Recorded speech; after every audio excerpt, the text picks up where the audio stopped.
scattering of showers, and those showers could as well be on the heavy side at times. And this changeable weather continues through the latter part of the week, through the weekend, and in fact into the start of next week as well.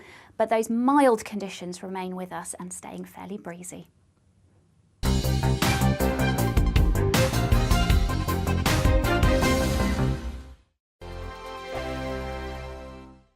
Hello there, it's Eamon Holmes here from Breakfast on GB News. We're not just on your television and your screens, you know. We're on DAB plus digital radio, so you can listen to your favourite shows on the move. If you've not yet listened to GB News Radio, it's very simple. We're on your radio player and TuneIn apps, on your smart speaker, phone or tablet, or online at gbnews.uk. Take us with you wherever you go. GB News Radio. You never have to miss a moment of the People's Channel. Hello, I'm Simon Evans. Join me on GB News for Headliners at 11 p.m, where I'll be joined by two of the country's top comedians as we take a look at tomorrow's newspapers tonight. If it's a big story, we'll be covering it, I guarantee, but we'll also have some fun along the way. That's GB News Headliners at 11 p.m. We won't put you to sleep, unlike some of the other paper review shows out there. So join us, 11 p.m, 7 nights a week. I'm Mark White. As GB News Home and Security Editor, I cover those key issues that are so important to you. Our authorities, our communities doing all they can to combat violent crime. With the public services under unbearable strain, why are we still failing to control our borders? Defence, the first priority of any government, has been continually hollowed out. Can we trust our politicians to protect the armed forces? Join me, Mark White, on GB News. Join me, Nana Akua, on Friday, Saturday and Sunday afternoons on GB News. Expect fiery debate and passionate discussion as me and my panel tackle some of the biggest topics hitting the headlines. It's a place for everyone's opinion. No one gets cancelled, but no one gets an easy ride. Oh, she's on it today! Be ready for conversations that are fierce, frank, and of course, fun every Friday, Saturday and Sunday afternoon from 4 p.m. on GB News. Every morning from 6 o'clock, we'll wake you up with GB News Breakfast with all the stories you didn't know from the night before. So whether it's serious news, entertainment, or your own views from all over our great nation, we're here to kick off your day with a smile. And the national media should be reflecting and reporting what's happening here. You will notice the northwestern accents. Whether you're with us on TV, radio, or online, every morning, it's breakfast from 6 a.m. Hope you can join us. Every Saturday at 2 o'clock, join me, Darren Grimes, for Real Britain. I'm not afraid to give you a platform and say it how it is. Come on, make the case. Something like this is very, very important to people. And we're always up for a laugh on this show. God, honestly, you'd think there were no problems in the world. Real Britain, every Saturday on GB News. On the Mark Steyn Show, we cover the stories a lot of people are scared even to mention. The stuff that really matters with some of the world's biggest thinkers. Now is his opportunity to kind of take the steering wheel of history. Break away from the flop at 8 o'clock on GB News with the Mark Steyn Show. We are GB News. And we'd like to say thank you To each and every one of you for helping our great nation find its voice. We're absolutely everywhere. across England, Scotland, Wales and Northern Ireland. On TV, On radio and online. We're proud to be the People's Channel, Britain's news channel.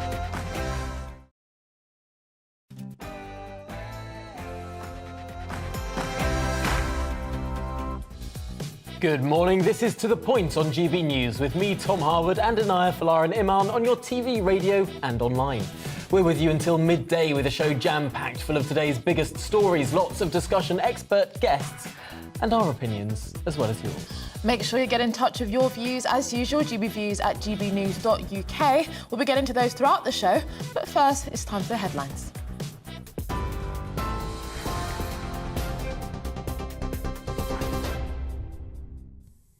Good morning, it's 2 minutes past 10. I'm Alice Porter in the GB newsroom.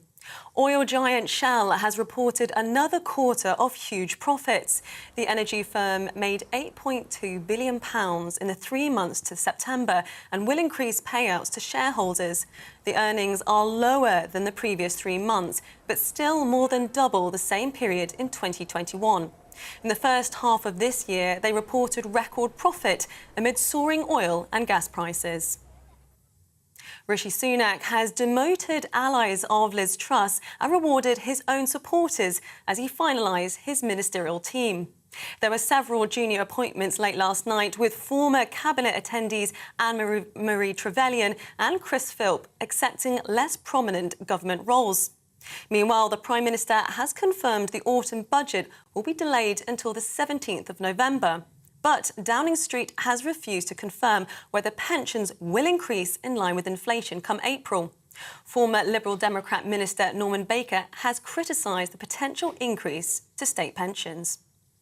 I find it pretty indefensible you can give pensioners over 10% increase. People who, in some cases, are very, very well off indeed. There are poor pensioners who need to be helped, but there are plenty of pensioners who don't need help. If there are difficult decisions to be made, let's make them fairly. And what we've seen over the last 10, 20 years, actually, has been helping pensioners at the expense sometimes of younger people in particular, because pensioners vote, they tend to vote Conservative. Now, you know, I've got a daughter and other people have got children. This generation coming through is going to be the first generation which is going to be poorer than their parents. That cannot be right. Former Tory chairman Sir Jake Berry has claimed the Home Secretary committed multiple breaches of the ministerial code. It comes as the Prime Minister faces backlash over reinstating Suella Braverman to the cabinet role.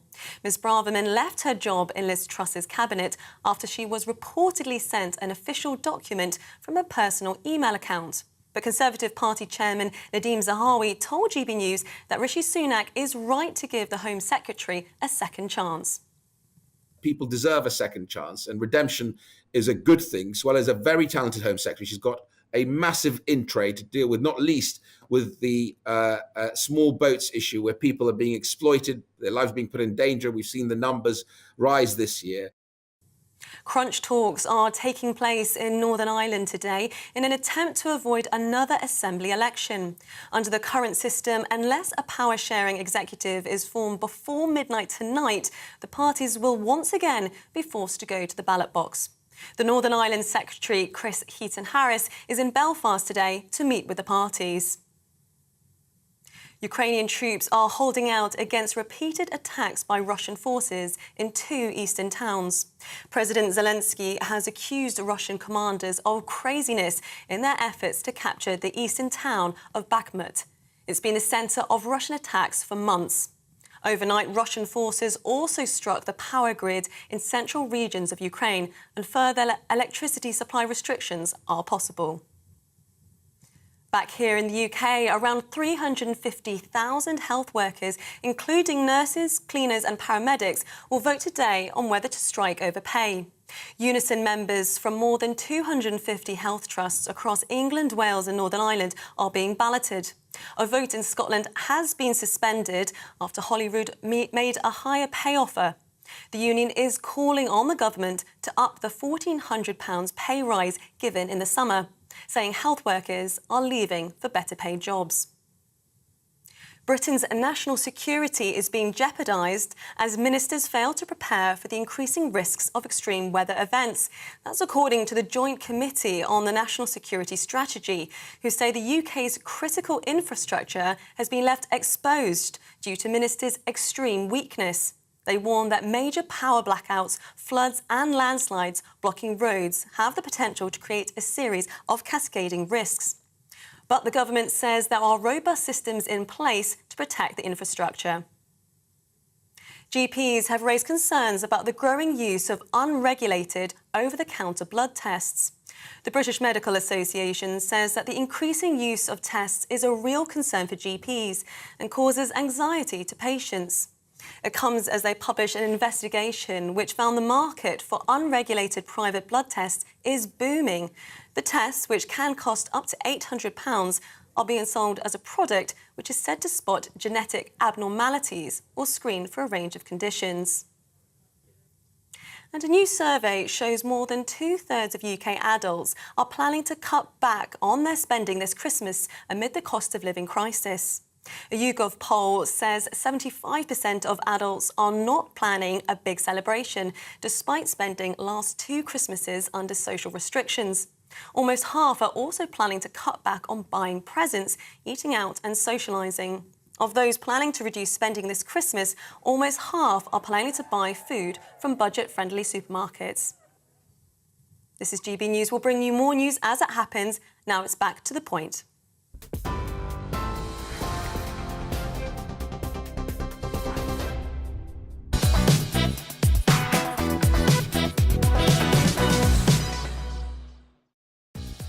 Good morning, this is To The Point on GB News with me, Anaya Flaren Imman and Tom Harwood on your TV, radio and online. We've got a great show lined up to kickstart your day, so here's what's on the menu.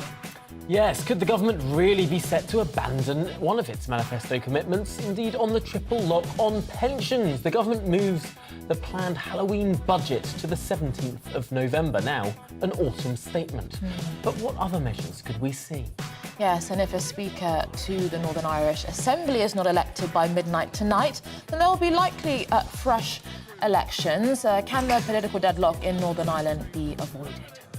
And Princess Anne and Prince Edward, that's not them, that's Stormont. Perhaps we could jump a picture ahead, because Princess Anne, there she is, and Prince Edward could be given new responsibilities to deputise for King Charles if he's unwell or at an overseas trip. Is this a sign he's looking to sideline Prince Harry and Prince Andrew? We have all of that coming up and much more across the programme, so make sure you get in touch with your views as usual. gbviews@gbnews.uk.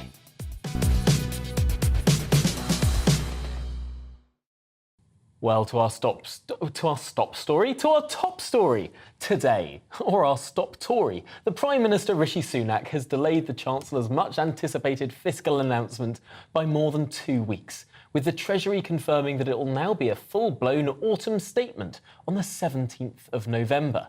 This all comes amid speculation that the Prime Minister may well abandon the pensions triple lock, a Conservative manifesto pledge, may well ditch the rise in defence spending, as well as a pledge to raise benefits in line with inflation too. Well, speaking at PMQs yesterday, Sunak said he would be honest about the economy. That is the difference between him and me. This summer, I was being honest about the difficulties that we were facing. But when he ran for leader, he promised his party he would borrow billions and billions of pounds. I told the truth for the good of the country. He told his party what it wanted to hear. Leadership is not selling fairy tales. It is confronting challenges, and that is the leadership the British people will get from this government. Well, let's cross over now to Downing Street and speak to our political editor, Darren McCaffrey. Good morning, Darren. Just tell us about the latest from PMQs yesterday. Well, in many regards, of course, the big discussion today in many of the papers is about where the government is in terms of this commitment with the 2019 manifesto. Rishi Sunak, you may remember when he was in Downing Street on Tuesday, reiterated time and again, didn't he, that fundamentally it was the Conservative Party and not just Boris Johnson who won the 2019 election. And as a Conservative and someone who holds the supported majority of Conservative MPs, that's where his essential legitimacy and the right to reside in Downing Street comes from, implementing that 2019 manifesto, whether it's on things like levelling up, whether it's on that moratorium on fracking. But when you actually drill down into what does it mean for other policy areas, it's not entirely sure they are going to implement the 2019 manifesto. First of all, this is a chancellor that it obviously raised national insurance, which broke that 2019 manifesto, but we're now in a new era, so let's forgive him that. Let's look on at the triple lock on pensions, for example. Again, another Conservative Party manifesto pledge in 2019, and yet yesterday the government could not guarantee that that was somewhat off the table. Clearly, there were going to be some very, very difficult decisions in this autumn statement on November 17th. So it is fascinating kind of just seeing this kind of dance around the 2019 manifesto about just how far they're prepared to go or not. In terms of other news today, obviously there is increased pressure on Suella Braverman, the Home Secretary. Her reappointment has caused controversy, not least of all because she essentially resigned from making what she called mistakes last Wednesday. Now, many feel they weren't simply mistakes, they were breaches of the ministerial code. Jake Berry, the former chair of the Conservative Party, suggested it was not just one but several breaches of the ministerial code that led to her sacking/resignation, and that the cabinet secretary was pretty uncomfortable with all of that. So the big question, of course, for the Labour Party is that they're continuing to push for this. They want to know what Sir Simon Case, the Cabinet Secretary, had to say ahead of that reappointment on Tuesday. And in addition to that, whether there is an investigation into what happened and whether she has got proper security clearance as Home Secretary. This is all on top of the actual policy detail of what's happening with the small boats crisis. Clearly, there are very, very difficult circumstances at Manston in Kent today where more and more asylum seekers, illegal migrants are being held. Conditions there are said to be pretty dire. And all this at the same time where ministerial appointments are still being made. We had the Cabinet on Tuesday. We had Ministers of State yesterday. They've not all been appointed. Those appointments will carry on throughout the day here in Downing Street. Well, Darren, thank you so much for bringing us that latest, and we'll, of course, be exploring those developments as they happen with you throughout the day. But for now, we're delighted to be joined by Baroness Kate Hoey, of course, the former Labour MP for Vauxhall, former chair of the Northern Ireland Select Committee, and now an independent peer. Kate, thank you for joining us outside Parliament today. First of all, because I know that we really do need to talk about Northern Ireland a little bit later in this conversation, but first of all, on Prime Minister's questions, what's your assessment of how the Starmer-Sunak pairing lived up? Well, I did watch it. I think most people were interested to see that. I think for a first turnout of the Prime Minister, obviously he had the huge backing of his backbenchers, which made a difference to poor Liz Truss, who never really got that.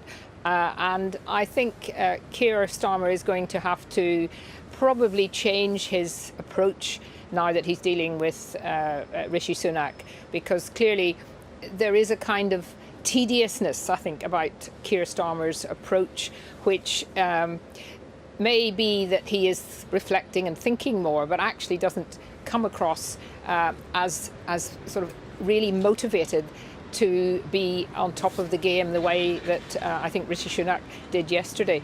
But it's early days.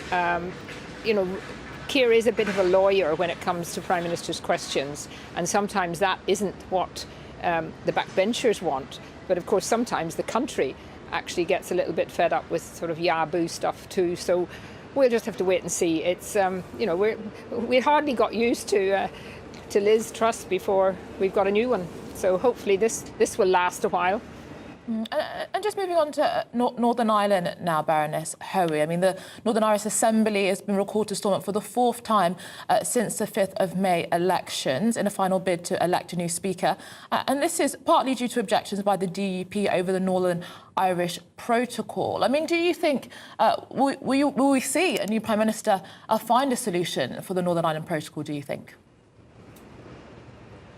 Well, there's only one solution to ending the stalemate in Northern Ireland. The Assembly and the Executive up and running is to get rid of the protocol. I mean, the protocol has divided Northern Ireland, has gone against the Belfast Agreement, as said very clearly by one of the writers of the Belfast Agreement, the late Lord Trimble. It's clearly causing instability in Northern Ireland, and I hope Rishi Sunak sticks to the promises he made when he was campaigning the last time for election, when he made it very clear that while obviously people would like negotiations with the EU to be satisfactory, if they're not, then he will stick to making the protocol bill, which is now going through the House of Lords and being given you know, a bit of a pasting by all the lawyers and the diplomats in the Lords. He needs to show that he cares about the Union, that he cares about the fact that Northern Ireland is being split apart and that people are being treated differently. And I think the DUP has a mandate from the last election not to go back into government. I mean, after all, Sinn Féin took to put the Assembly down and the Executive down for 3 years, and I didn't hear all the kind of clamouring then, you know, for Sinn Féin to go back in at the time, or there wasn't a call for an election. So I think you know, Rishi Sunak and the Secretary of State need to be very careful on this kind of badgering and threatening people in Northern Ireland, because it's their government that's caused the problem in the first place. Finally, Liz Truss always said it was one of her biggest achievements as Foreign Secretary, getting the Northern Ireland Protocol Bill through the Commons. You've been following it through the Lords, where it's having a lot of a trickier time. Is it your view that this bill will actually make it through the Lords, or will it be completely stymied by the unelected chamber? Well, we've had one committee day, and there were obviously, we don't vote in committee in the Lords, so we've got 3 more days scheduled. It's going very slowly. There are lots and lots of amendments, some of them wrecking amendments, and I'm afraid to say that there are a lot of my fellow peers who are so obsessed about supporting the European Union that they are, they want to attack everything that our own government's doing to end the stalemate. And the protocol bill is the very basis of giving confidence that something is going to happen, that if the negotiations fail, and remember, Šefčovič's mandate has not been changed, so really I can't see much hope of that. But then it will go back to the Commons, and that's when crunch time will come for Rishi Sunak and for the government. Are they prepared then to keep sending it back and making the House of Lords, which is not an elected House of Lords and therefore has no right to hold up forever, some piece of legislation that the government really wants through? Well, thank you so much for your time this morning, Baroness Kate Hoey. Thank you so much. Well, the Northern Ireland Assembly, still sticking on this same subject, will be recalled for the 4th time since the 5th of May elections in a bid to elect a new Speaker. The Assembly has been unable to sit due to the Democratic Unionist Party, the DUP, refusal to elect a Speaker or a Deputy First Minister as a result of their issues with the Northern Irish Protocol. Well, yes, let's catch up with more on this from Doogie Beattie, who's in Stormont, our Northern Ireland reporter. And Doogie, let's just get to the basics of this, because a lot of people find it confusing about when the last election happened, why there hasn't been an executive forming, and indeed what needs to change to get the 2 largest and diametrically opposed parties in Northern Ireland, frankly, to work together. Because that's what this is about. The DUP and Sinn Féin have to agree on something to get together and govern Northern Ireland. But at the moment, they're simply not. Well, they won't, and they won't as long as the protocol is in place, because the unionists are saying it's splitting them away from their homeland of Great Britain, the United Kingdom. It's taking them out of that union. Of course, we're 70% of the goods of Northern Ireland, the most amount of business is done. And we've got to remember what's happening in the Republic of Ireland. Sinn Féin that sit here also sit, and they are the largest party in the Dáil, the Parliament in the Republic of Ireland. And if there was a government there within an election within the next year, Sinn Féin, with no doubt, would become the Taoiseach, going on the current polls there at the moment.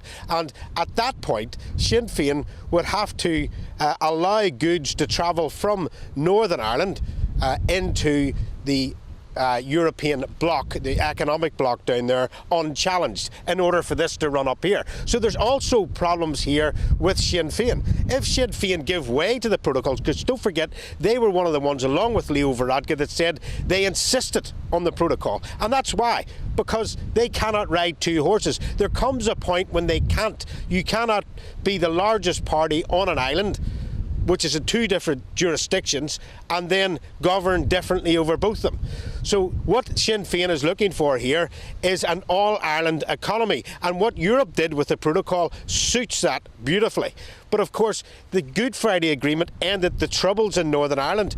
So if any civil disturbances started here in Northern Ireland, if it went against Sinn Féin, they would lose the political capital that they have got in the Republic of Ireland. So there is some wriggle room there, but it appears that Chris Heaton-Harris is trying to force or push on what he sees the weakest link, as to push the DUP into government here in Northern Ireland, and that's not a good sign for Rishi Sunak's government. Doogie Beattie, thank you so much for bringing us the latest there. Of course, we'll be following these developments as they go on. These things often do go down to the wire, although it doesn't seem likely that there'll be agreement today or tomorrow. Well, after the break, our economics and business editor, Liam Halligan, will be in the studio to talk through the government's delaying of the fiscal plan and whether they could actually axe the triple lock. Don't go away.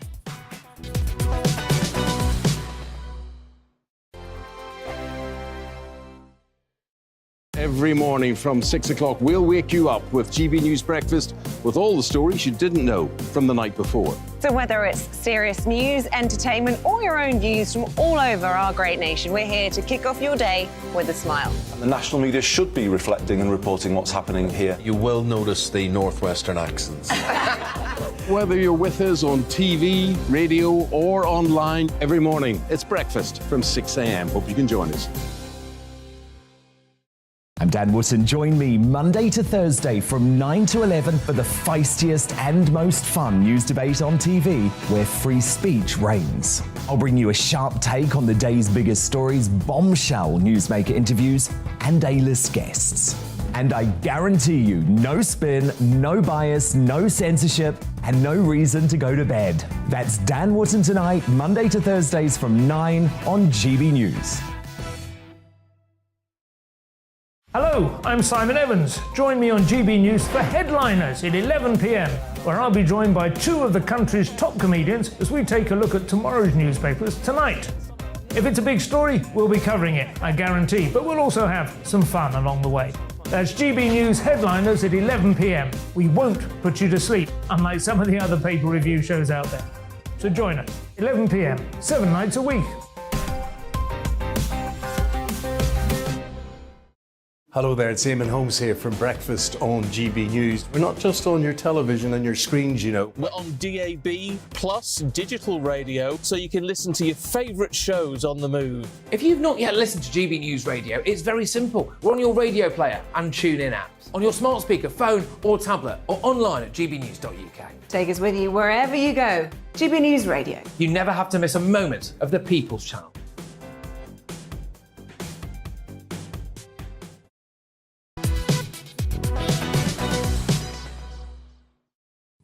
It's 10:24. This is To The Point on GB News with me, Anaya Flaren Iman and Tom Howard. We're live on your TV, online and radio this morning. Now, the pound is up against the dollar, gas prices are falling internationally, and the markets seem to have calmed since the now infamous mini-budget. But economic headlines aren't all rosy for the Prime Minister.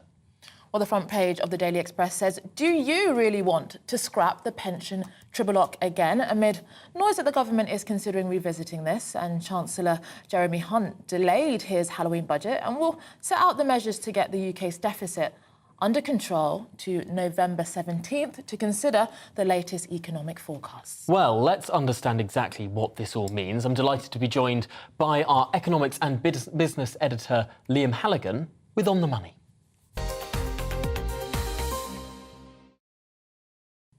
Now, Liam, this statement has got a 2.5-week delay now from Halloween, the spooky Halloween budget, to Whose idea was Halloween? to now the 17th. Why does this delay matter? It matters hugely because you're moving the sort of window of the period of pricing that the OBR will use that will inform the OBR's estimates. If you look at this statement here from the OBR, this came out. We were talking about it late yesterday afternoon in the evening. It's worth stressing it, though, because it really is important. Had our forecast been published on the 31st of October, says the Office of Budget Responsibility, it would have been based on market determinants, including for gas prices and gilt yields from the early to middle part of October. Postponing the date to November the 17th means that will take a later window for these market prices. Now, what does that mean in plain English? What it means is that in that original window, gilt yields were really high, government borrowing costs were really high, which of course adds a lot to government interest payments, and gas prices were also higher, which increased the cost of the government delivering that energy price cap, because it has to subsidise those higher prices to deliver guaranteed maximum prices to both firms and households, albeit now only to April rather than for 2 years. As it happens, since the Tories stopped sort of open warfare, since Boris Johnson dropped out of the race, he's seen as a bit of a free spender, since Rishi Sunak has come in with Mr. Boring Jeremy Hunt, with boring being a good term in this case, those borrowing costs have come down. We've gone from a kind of moron penalty to a sort of boring dividend, if you like, in terms of markets. They've gone down from 4.2%, that's the government's 10-year gilt yield, to 3.6%. That's a half percentage point drop, a massive fall in borrowing costs, which means government will spend less on interest going forward, so there may be a bit more fiscal room for manoeuvre. So the delay to this window, shifting it to avoid the time in which gilt yields were very, very high. That's right. And the time in which perhaps energy prices were higher as well. Shifting that window to those lower costs means that borrowing could be a lot lower. How much lower? I wouldn't say it transforms the public finances. The public finances are still very, very tight, and gas prices have come down quite sharply over recent weeks and months, but they're still double where they've been on average over the last 10 years.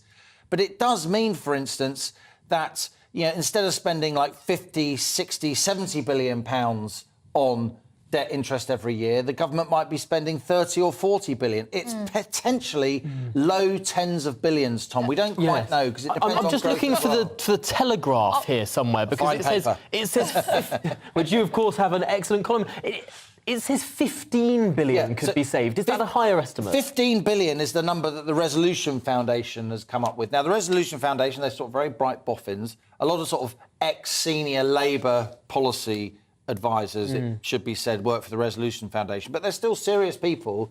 And I think that's a fair number for now. This, of course, is a moving situation. Are borrowing costs going to carry on going down? We don't know. Is the pound going to carry on strengthening? Because if it does, that means there should be less inflation because our imports are cheaper.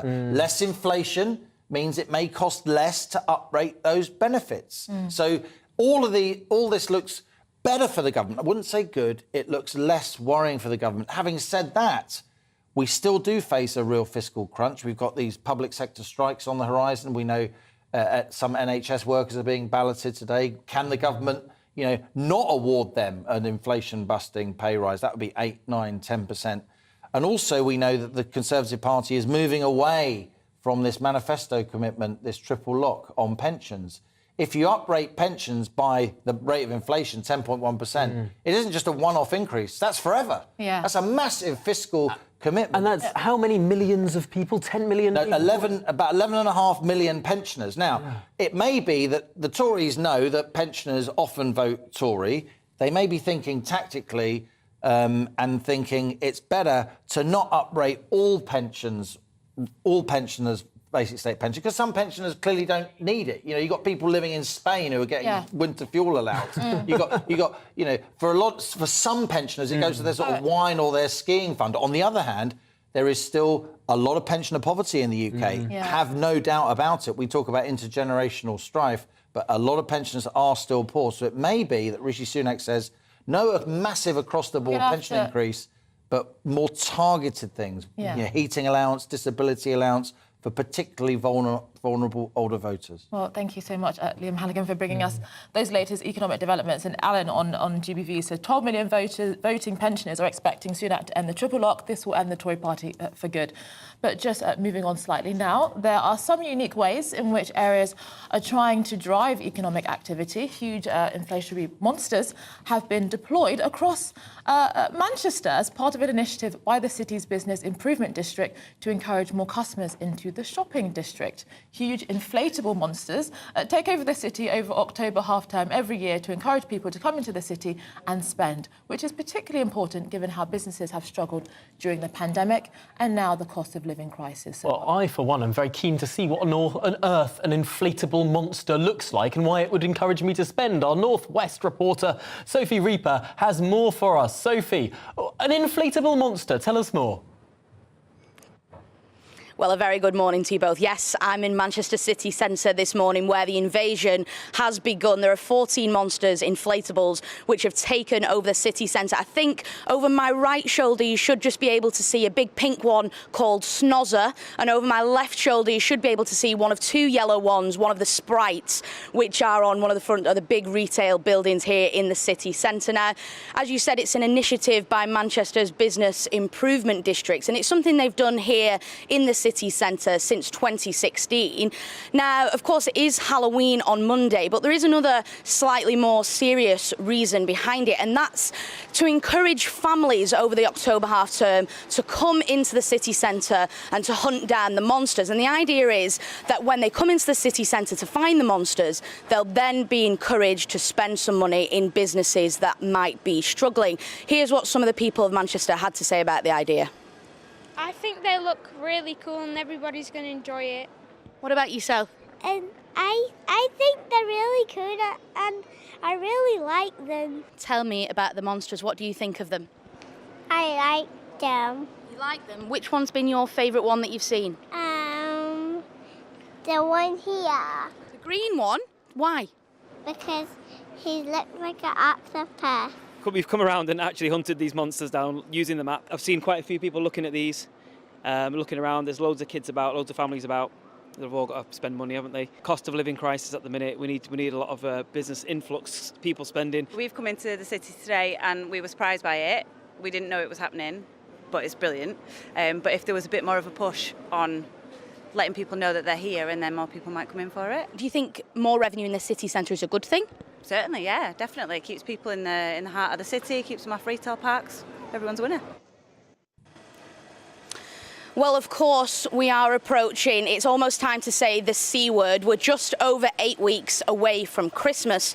And this year, businesses are really going to feel the squeeze because people aren't going to be able to spend as much on presents. They aren't going to be able to spend as much on food and drinks and all the things that come alongside Christmas. So the Manchester BID are really hoping that by putting up these inflatable monsters, they'll drive families in over this half term and get them to spend some well-needed money here in the city centre. Well, thank you, Sophie Reaper, our Northwest reporter, for bringing us that fascinating report. You know, I think that it's great to see innovative ways of bringing people into the city, albeit quite amusing, but... Yeah, monsters are a lot better than what Westminster Council tried to do, which was an artificial mound at Marble Arch, which was just peculiar and expensive. Well, after the break, we'll be talking about the actor who played Voldemort in the Harry Potter film series, who's come out to defend the author J.K. Rowling over disgusting amounts of abuse, his words. Are celebrities less scared to express their views on all of those sort of subjects? But before that, let's look at the morning's news.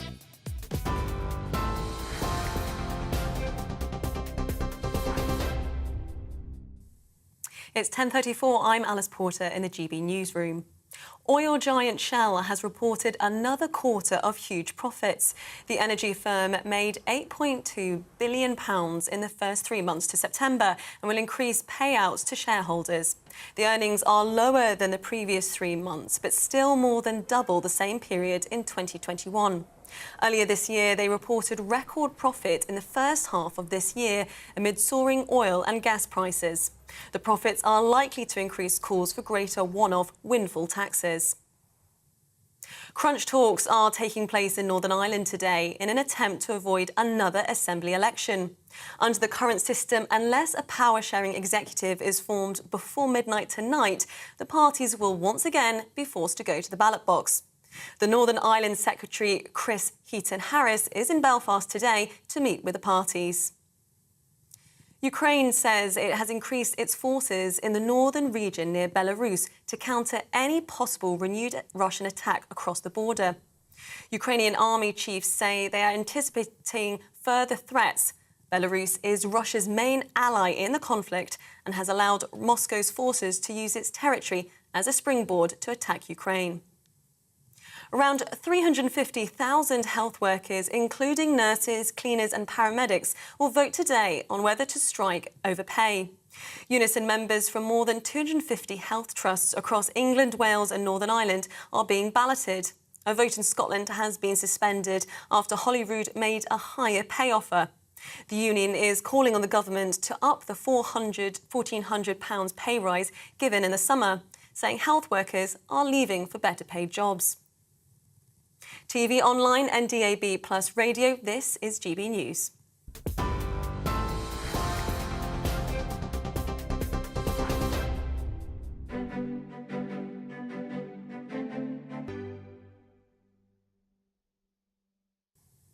Here's a quick snapshot of today's markets. The pound will buy you $1.1582 and €1.1524.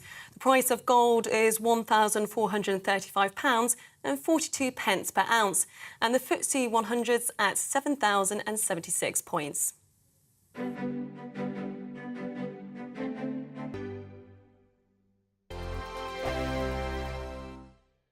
Weekday afternoons on GB News, we've got the whole of the UK covered. From 12 to 3, it's GB News Day with me, Mark Longhurst. And me, Gloria Di Piero. You'll get the very latest on everything that's been going on across our great nation. And from 3 till 6, watch out for GB News Live with me, Patrick Christys. I'm not here to mess around. With all the biggest topics and guests, you will always be up to date. GB News Day and GB News Live from 12 p.m. Only on GB News. The People's Channel, Britain's news channel. Hi there, it's Stephen and Anne. At breakfast from 6 a.m, you'll always be caught up with everything you need to know, the latest headlines, opinions and debates. We'll bring you the good news and the bad, but most of all, we're here for you. Remember, send in your views and let us know what you would like us to talk about. That's because we're your news channel.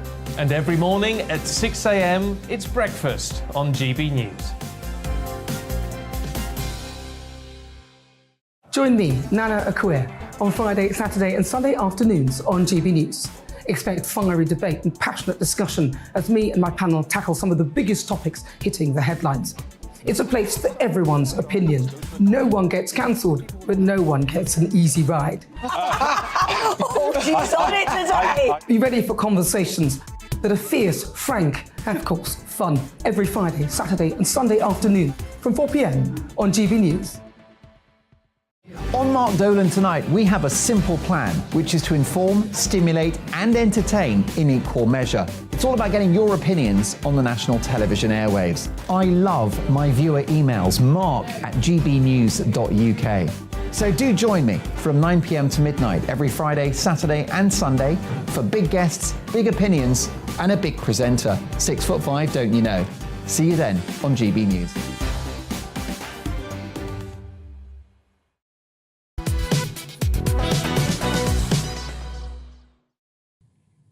Oh, it's 10:39, just 10. This is To The Point on GB News with me, Anaya Flaren Iman and Tom Harwood. We're live on your TV, online and radio this morning. Yes, and the Royal British Legion is launching its 2022 Poppy Appeal this morning. The campaign has raised hundreds of millions of pounds for serving and former members of the armed forces and their families since the end of the First World War. Our national reporter Paul Hawkins has more for us.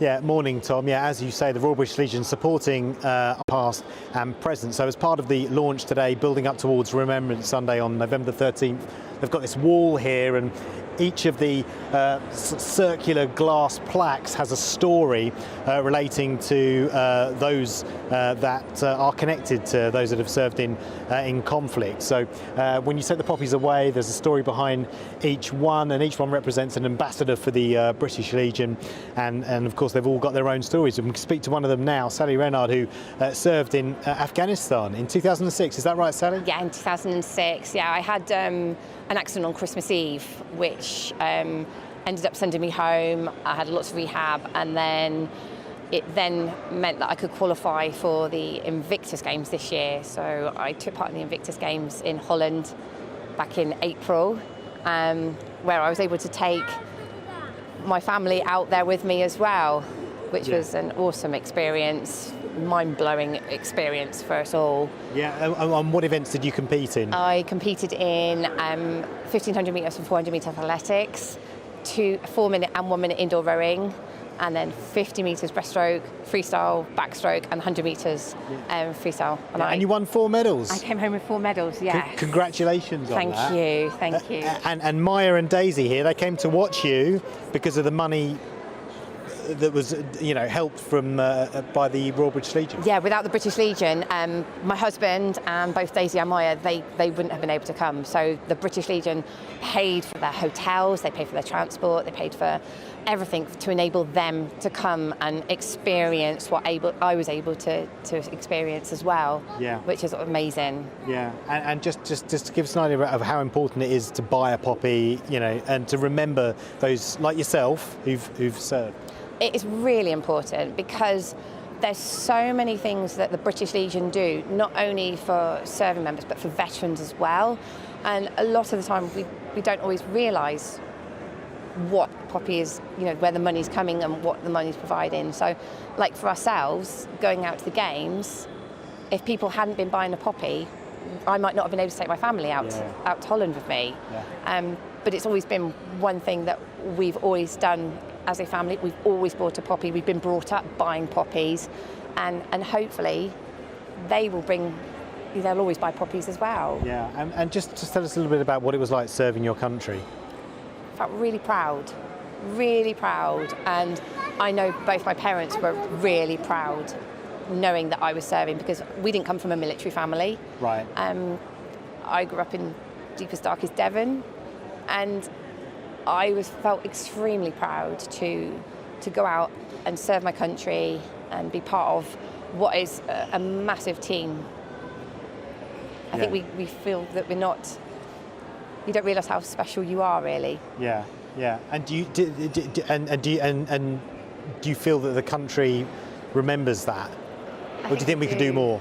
I think the country does remember it. I mean, it's not just remembering the First and Second World Wars. There's been so many conflicts afterwards where, we, modern, serving personnel, we've all lost someone, or we know someone that's been lost through a conflict. And if buying a poppy, the way we can remember what's gone not only a couple of years ago or 10 years ago, but also, in the First World and Second World War as well. Yeah. And can we talk to Daisy? Daisy? How old are you, Daisy? I'm 9. You're 9. And just tell us about what it was like watching your mummy at the Invictus Games. It was really amazing and really surreal. Yeah. And what do you know about what she did when she was serving in the country? Yeah? When she was in Afghanistan? Yeah. Do you know much about that? Do you talk much about it? No. But you watched her in the Invictus Games? Yeah, and that must have been exciting. Yeah. Yeah. And what about you, Maya? Maya's here. Maya, what was it like when you got your flowers in? You got your lovely little poppy dress on. What was it like when you were watching Mummy when she was at the Invictus Games? Did you cheer her? Yeah. Yeah. What did you say? Mummy. Yeah, exactly. And brilliant, really lovely to talk to you, Maya. Thank you, Daisy, and thank you very much, Sally. You can see, it meant a lot to them being there, and they wouldn't be able to be there without the money from the Royal British Legion. No, and they saw me become a different person. They saw the mummy gain confidence back, which had sort of faltered a little bit over the years. So it's helped you process with your experience? Massive. Yeah? Massively. Yeah. I'm a very different person to what I was 2 years ago, let alone back after 2006, after I'd had my accident. Yeah. It's the one thing I would say to anybody who wants to do the Invictus Games, do it. Don't do what I did and hang back. There's so much help out there that can be received, and I think a lot of serving people will agree that we don't often ask for help. Yeah. Where there is so much help not only the British Legion can give. Yeah. And it can help you process that. Massively. Brilliant. Thank you for speaking to us, Sally. Really appreciate it. Thank you. Really interesting to hear from Sally there, and to see how participating in the Invictus Games can help with dealing with the experience of serving your country, and also how the money from the Royal British Legion can support families to be at places like the Invictus Games. Thank you so much, Paul, and Sally, for bringing us that really interesting and important report. Absolutely, and an important appeal. I suppose it's not many days now before we should all start wearing our poppies. I normally find them in train stations. I suppose that's the best place to go, but also town centres across the country. Look out for them and make sure you pick some up. Now, on a very different subject, actor Ralph Fiennes, who played Voldemort in the Harry Potter film series, has come out in defence of the author J.K. Rowling. He said, quote, J.K. Rowling has written these great books about empowerment, about young children finding themselves as human beings. It's about how you become a bit better, stronger, more morally centred human being. The verbal abuse directed at her is disgusting and it's appalling. Now, some of the other cast members of Harry Potter films sought to distance themselves with Rowling and her increasingly vocal beliefs on what she terms gender-critical feminism, despite the online abuse that she was subjected to by some campaigners. Well, joining us now to discuss this further is Maya Forstater, Executive Director of the organisation Sex Matters and a friend of J.K. Rowling. Thank you for joining us on the programme. I mean, what do you make of some of the statements by the actor that played Voldemort? I mean, there's been a lot of controversy around lots of what the actors of Harry Potter have thought, and many of them have come out, distanced themselves from J.K. Rowling, but Ralph Fiennes seems to be at least defending her. Yes, I mean, it shouldn't be hard to say what he said. He said that it was disgusting and appalling, the abuse that she's had, and that her views are sort of normal and acceptable. He didn't say whether he agreed or disagreed, but he defended her against abuse, and that shouldn't be hard. Robbie Coltrane did as well. What do you say to those who say that, you know, when J.K. Rowling, a very huge and significant figure, intervenes in what is a very heated political debate on social media, it's almost expected that she might get some abuse? And can you really insulate anyone from abuse on social media? Obviously, there are idiots on social media, and the best thing to do is to mute them and block them. But I think there's been a really concerted effort to try and, to cancel J.K. Rowling, although she's not cancelable, because she has spoken up and kept speaking up about this. And so, it must be, for anyone, it's awful when people stop returning your calls or stop speaking to you. And it doesn't matter whether you're J.K. Rowling or me or, anybody. Being outcast from the people that you thought were your friends and your colleagues is awful. It's heartbreaking. And so, the sort of idiots on Twitter, and particularly, anonymous, abusive people are the least of it. I think it's more hurtful the people that you worked with, the people whose careers you played a part in, the people who you thought respected you, standing back, saying nothing, or piling onto the abuse. Have we overinterpreted, to some extent, some of the words from the other people that often get brought into this discussion? The Emma Watsons, the Rupert Grints, the Daniel Radcliffes of this world, who, as far as I'm aware, have said that it's appalling that J.K. Rowling does receive abuse online, but they also have said that they disagree with her on the matter of gender. Have we overinterpreted that? Is the media, to some extent, guilty trying to create bigger schisms than there actually are? I think everything that people say before the but, you can discount it to a certain extent, and I think it's very noticeable that it's the younger actors who have more of their career ahead of them who felt less able to stand up clearly and defend J.K. Rowling, and have felt that they needed to distance themselves. Because I think they can see the impact that this will have on their career if they were to stand with her. So I don't think it's overinterpretation. I do think they have quite actively tried to put clear blue water between J.K. Rowling and themselves in order to save their career, I think, or avoid the kinds of abuse and the kind of impact that she's had. Maya Forsater, for sharing your views, Executive Director of Sex Matters and friend of J.K. Rowling. And I do hope, in a liberal, civilised democracy, we can perhaps all agree that, it doesn't matter what your views are, we should all be able to have a rational, reasonable conversation without hurling abuse at one another. So hopefully we can at least take that forward. Well, we're now going to go to some of your views that you've been Speaking sending. of not hurling abuse at anyone, I hope that none of these have been. Let's have a look. Michael has said that if Rishi ditches the triple lock, they will never win the next election. Pensioners are the largest bloc for the Conservatives. And yes, while that is true, pensioners are a really important voting bloc.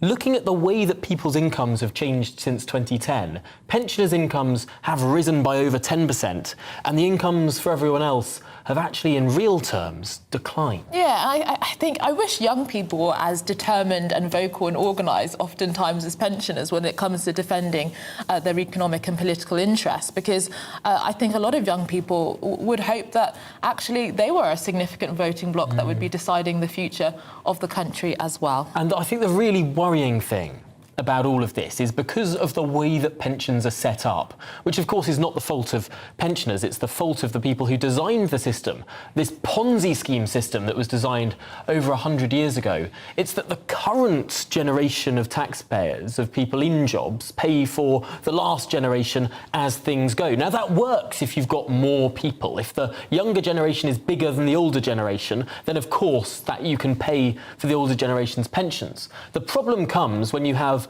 a birth rate of what are we, 1.6 now, so less than replacement. When you have fewer younger people trying to pay for more older people, suddenly those sums start to not add up and it gets really, really problematic. Oh, but the challenge with that, though, is that that is an issue that is affecting pretty much all developed countries. Yes. You know, Japan, Germany, we have failed to find a solution. Policies that we've seen in Eastern Europe don't seem to get the kind of political appeal in Western countries. It's a conversation we should have much more. Why people are having fewer children than they used to, and indeed, according to some studies, fewer children than they want to have as well. Well, moving on to something perhaps lighter, not sure. Princess Anne and Prince Edward could be given new responsibilities to deputise for King Charles if he is unwell or at an overseas trip. Reports suggest that there are plans to increase the number of royals who are councillors of the state and the official title given to those fulfilling the King's duty. Yes, I quite like Princess Anne. I think she'd be an excellent deputiser. But the current councillors of state include California-based Prince Harry and the disgraced Prince Andrew. So could this all change? Well, joining us now is Jenny Bond, royal commentator and former BBC royal correspondent. So thank you so much for being with us today. I remember when it was announced who these councillors were, I suppose not even announced, revealed. They have always been in place. There was a lot of controversy online that this included Prince Harry and Prince Andrew. But I suppose that's not by intention. That's just simply because they were the next in the rung of the accession order. That's correct, yes. There are 5 councillors of state, and it's part of the Regency Act. So there was indeed a bit of an outcry online when it was revealed, as you rightly put it, that Harry and Andrew could stand in for the Queen when she was alive and now for the King. But it requires legislation, and that's what's now being talked about in Parliament. And I think it is long overdue, because when the Queen was ailing and couldn't carry out some of her duties, it was quite clear that should she be out of action and Charles be abroad, then we would be calling on first William and then Harry, Andrew and Beatrice now is a Council of State to stand in. And it's untenable, isn't it? Untenable to have Harry, who's overseas anyway and doesn't want to do royal duties, and Andrew, who was effectively sacked by his mother, to stand in. So it does need change, and that's what's being mooted, and I think it will happen soon. And what would that change? How would that change take place? Would there just simply be more councillors? Would Prince Harry and Prince Andrew lose their positions, or would this group, this pool to choose from, simply be expanded?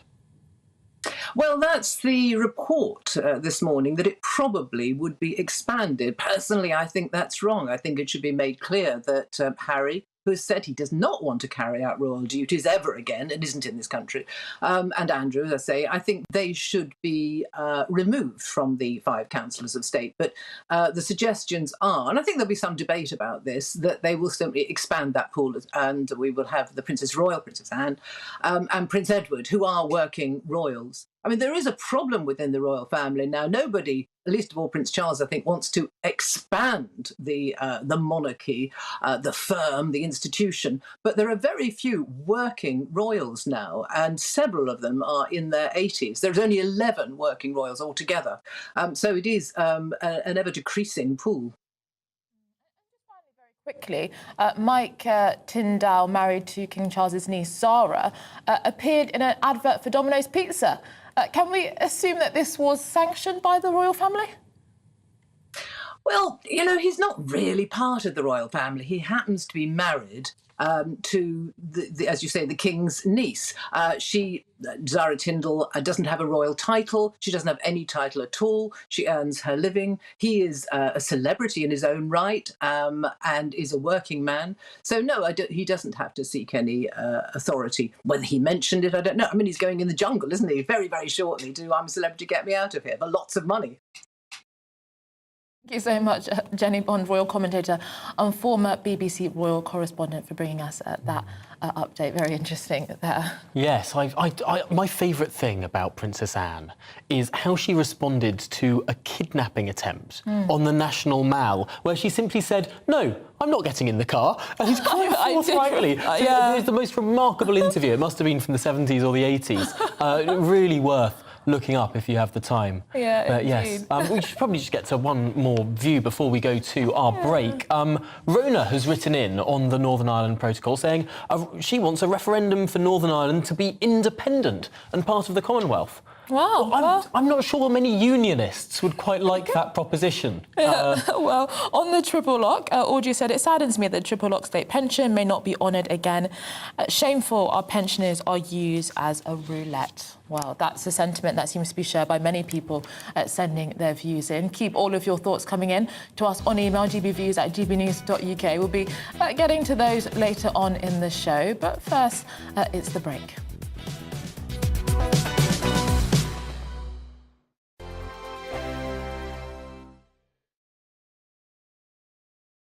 Join my show Farage, 7 p.m. till 8 p.m. Monday through Thursday. And there you will get opinion, analysis, debate, and I'll cover stories that nobody else dares to touch.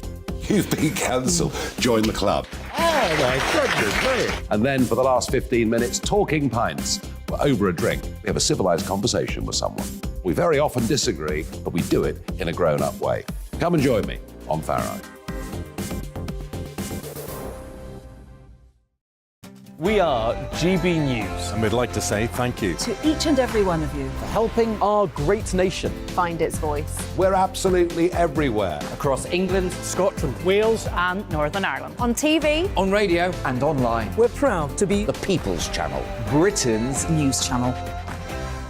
On the Mark Steyn Show, we cover the stories a lot of people are scared even to mention. The stuff that really matters with some of the world's biggest thinkers. Now is his opportunity to kind of take the steering wheel of history. Break away from the flock at 8 o'clock on GB News with the Mark Steyn Show.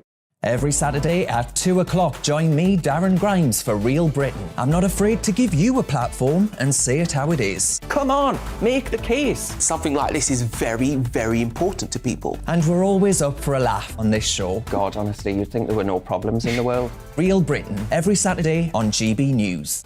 Hello, I'm Michelle Dewberry and you can join me every weekday 6 till 7 on Jubes and Kerr. Me and my panel will get stuck right into the day's events and I can tell you, in fact, I can warn you, expect some robust debates, some strong opinions and perspectives from both sides of the fence. It's about you at home as well. I love to read out all of your comments, or at least as many as I can. So join me, Michelle Dewberry, Monday to Friday, 6 till 7 on Jubes and Kerr.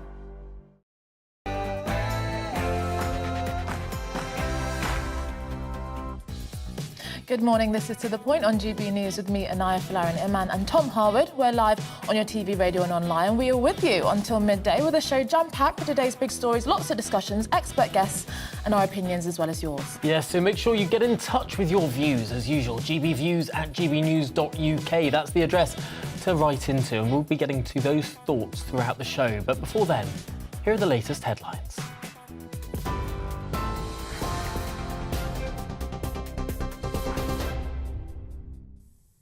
Good morning, it's 11 o'clock. I'm Alice Porter in the GB newsroom.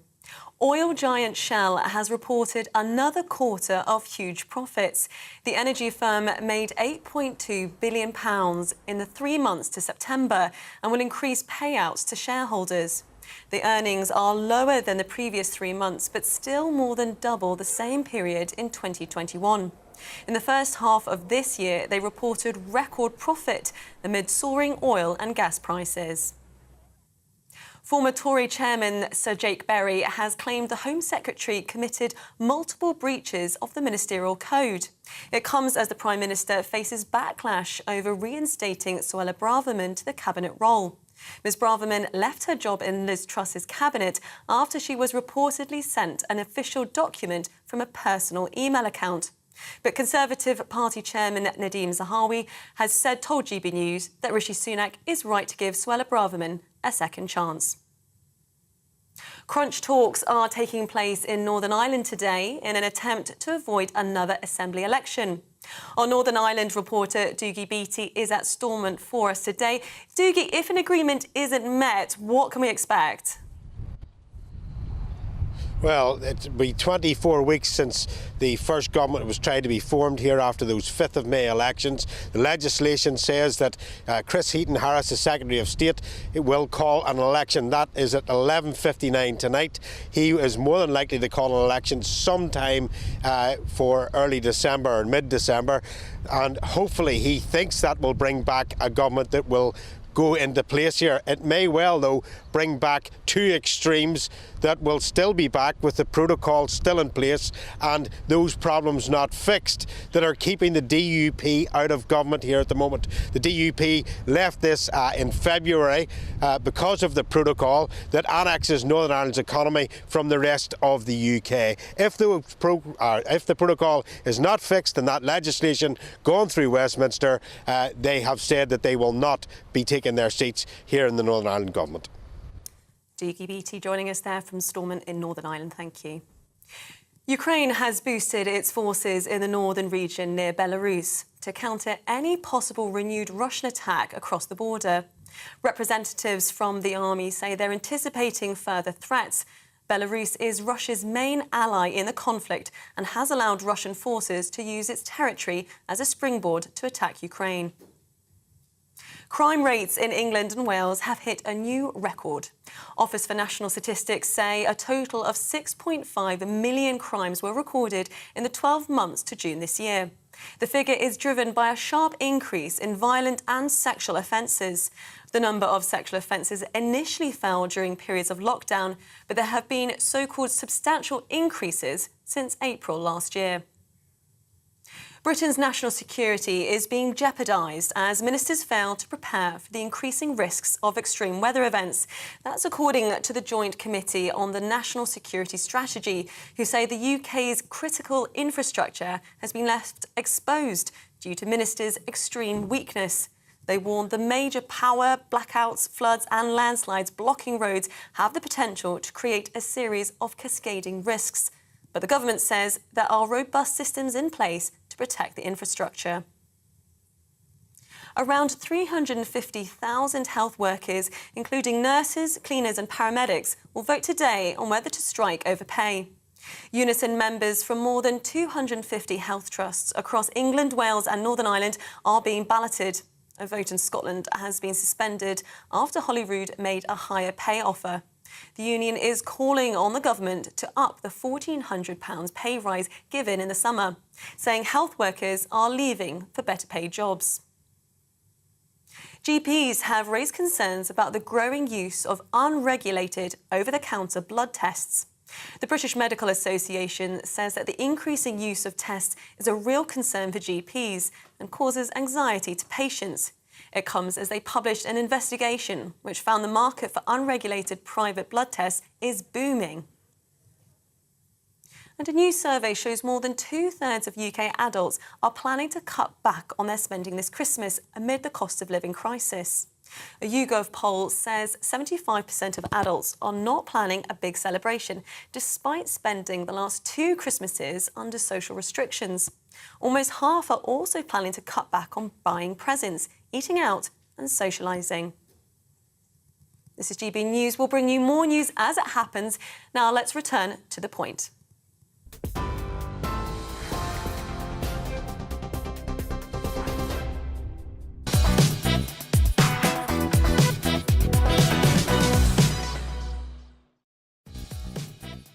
Good morning. This is To The Point on GB News with me, Tom Harwood, and Anaya Falarin Iman on your TV, your radio and online. We've got such a great show lined up for you for our final hour, so here's what's coming up. Yes, well, our top story, Rishi Sunak used his first Prime Minister's questions to announce the reinstatement of the fracking ban lifted by his predecessor, Liz Truss. But of course, this has been met with backlash. Should we ban fracking? We will be debating this controversial issue next. And local media and regional officials in Ukraine are reporting that the region of Kiev, was struck by Russian forces overnight. It comes as Russian President Vladimir Putin has watched the first Russian nuclear drill since the invasion of Ukraine. We'll be discussing that later on. And should we boycott the World Cup? Foreign Secretary James Cleverly came under fire when he said that LGBT fans need to be respectful when attending the World Cup in Qatar. Human rights activist Peter Tatchell was detained when protesting in favour of gay rights in Qatar. We'll be hoping to speak to him later on in the show. So we've got all that coming up and so much more across the programme. You can get in touch as usual with gbviews at gbnews.uk. That's the email address.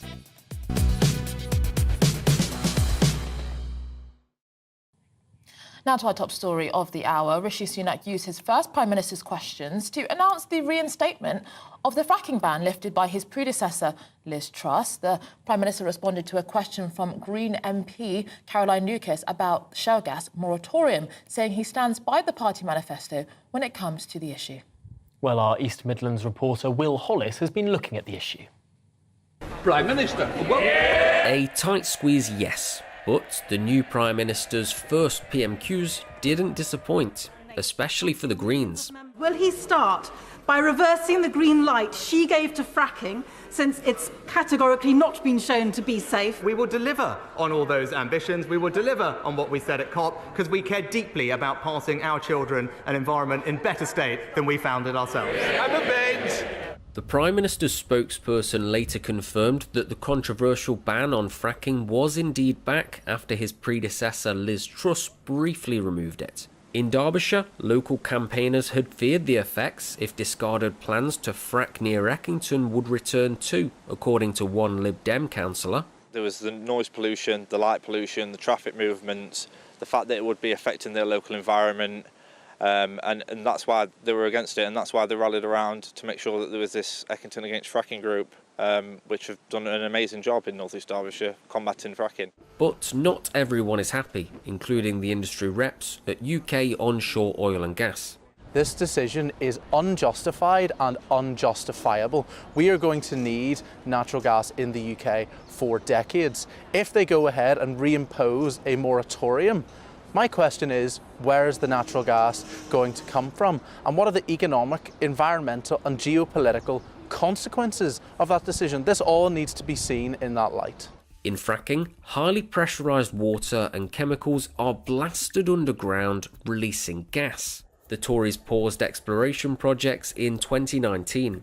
Years of protests and investigations highlighted the risk of earthquakes around drilling sites like those experienced here in Lancashire.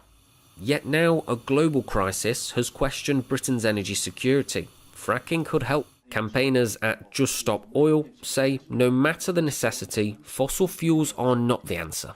We have so many solutions to the climate crisis and to the cost of living crisis that we're just not using. It could be insulating homes, subsidising public transport, taxing the big oil polluters. The prohibition on fracking is technically temporary, and political precedent can change as quickly as Prime Ministers. Will Hollis for GB News in Derbyshire.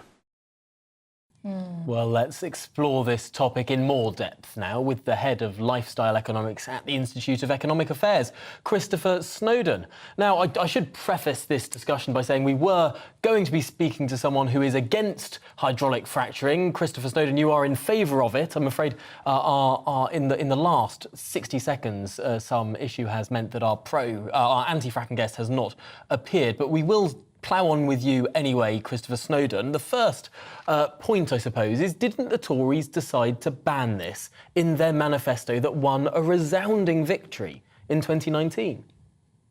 They did, and there's various promises about tax in the manifesto that they haven't kept either. And since that manifesto was published, the Tories have elected did elect Liz Truss on the mandate of overturning the ban. Now, obviously, they've now had a leader since, and the overturning of the moratorium on fracking was the only thing that Liz Truss actually did that was pro-growth, and now that's gone. So we really are back to square one.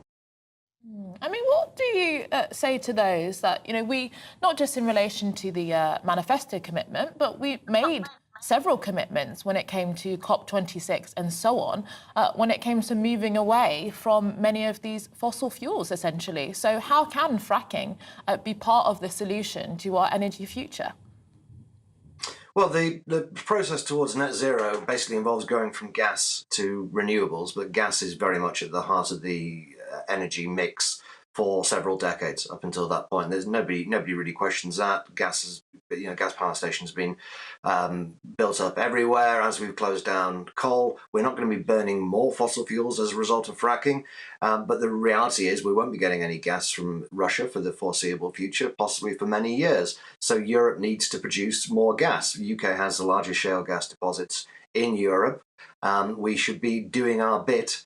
Not so much for our own sake, actually, but for the rest of Europe, and in the process, of course, creating jobs and tax revenue. Looking at the picture overall, however, there were concerns by some groups. Now, some might derive these groups as being not in my backyard campaigners who want to stop any sort of growth or development in the United Kingdom, but they are voters nonetheless who say that the potential for earthquakes is something to be really, truly concerned about when it comes to allowing shale gas exploration in the United Kingdom. Are they right? Well, this is one of the many myths about fracking. I mean, the so-called earthquakes are so low down the Richter scale that you wouldn't even notice them, They're very similar to the kind of earthquakes you might have had from coal mining years ago.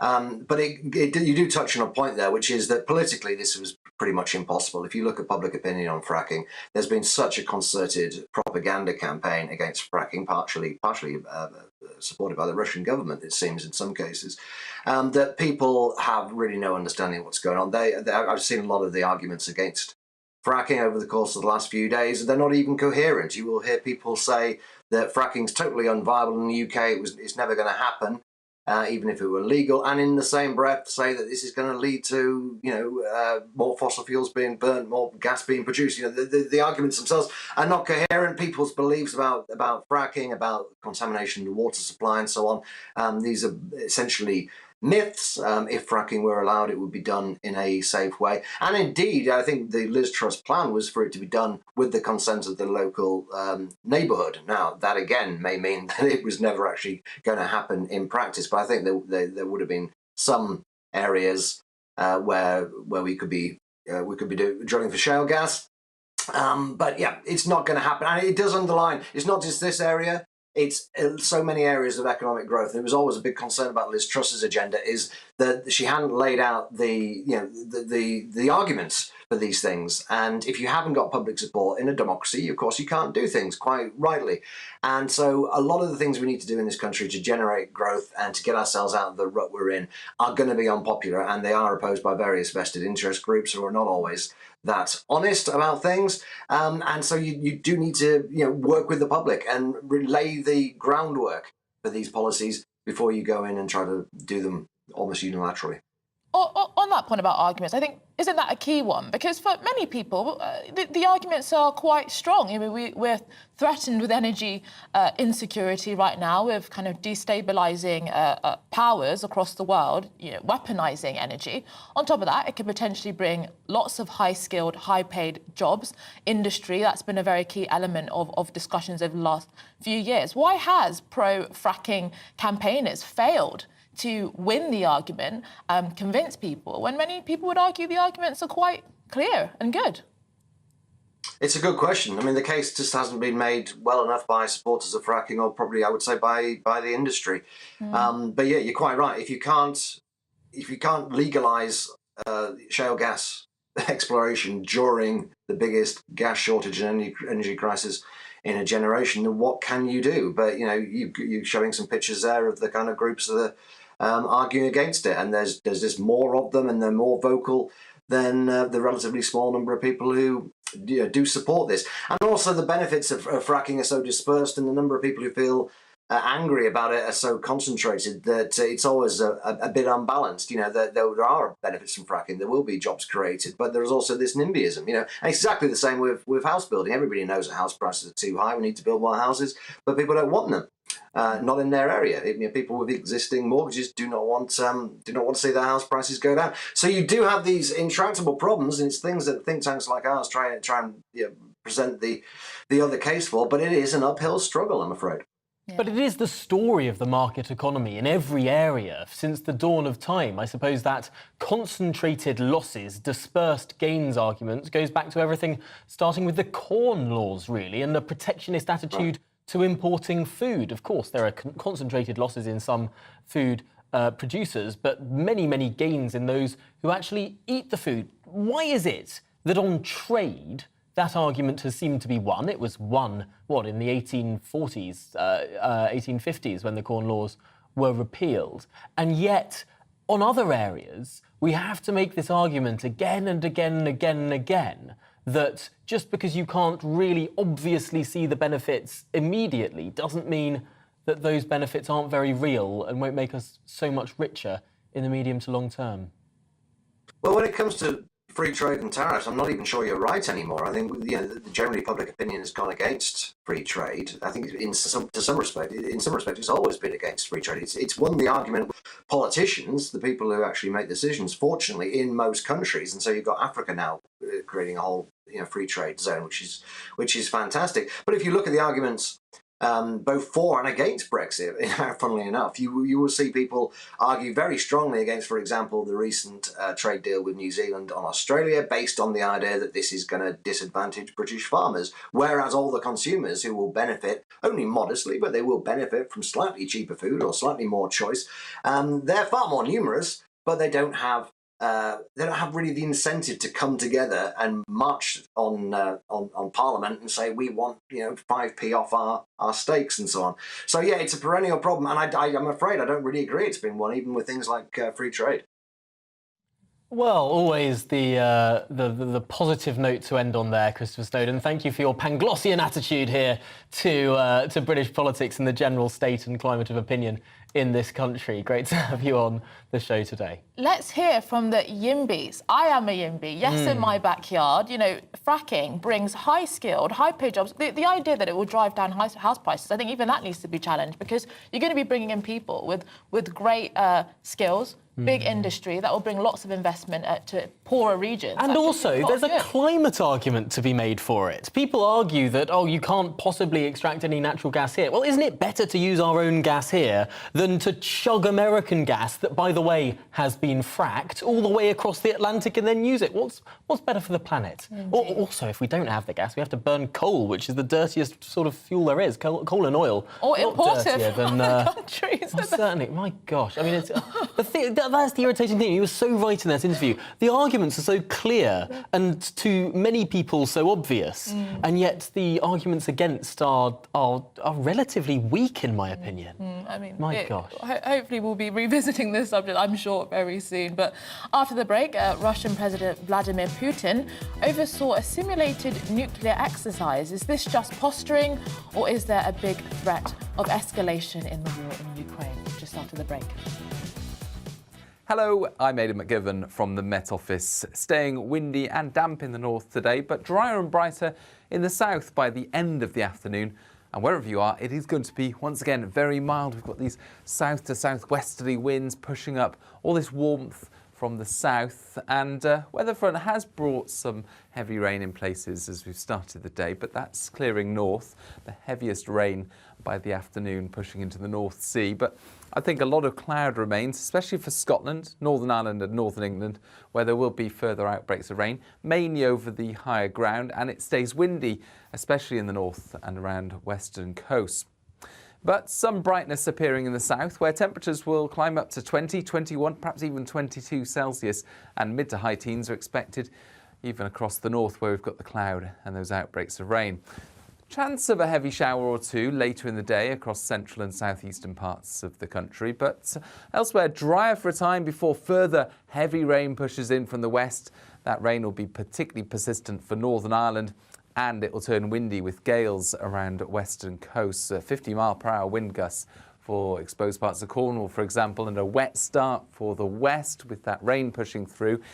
It slides up towards the northeast, barely affects East Anglia and the southeast. And then by the afternoon on Friday, we're looking at brighter skies once again across England, Wales, Northern Ireland. A few showers pushing in here, but once again, a very mild day. High teens widely, mid-teens for Scotland. And the rain clinging on there for northern Scotland until the end of the afternoon. But even here, well, it is replaced by showers overnight. And then Friday night sees clear spells for a time. But it looks like the changeable weather will remain as we head into the weekend. Further spells of rain or showers, a lot of cloud in the forecast as well, but it does stay very mild.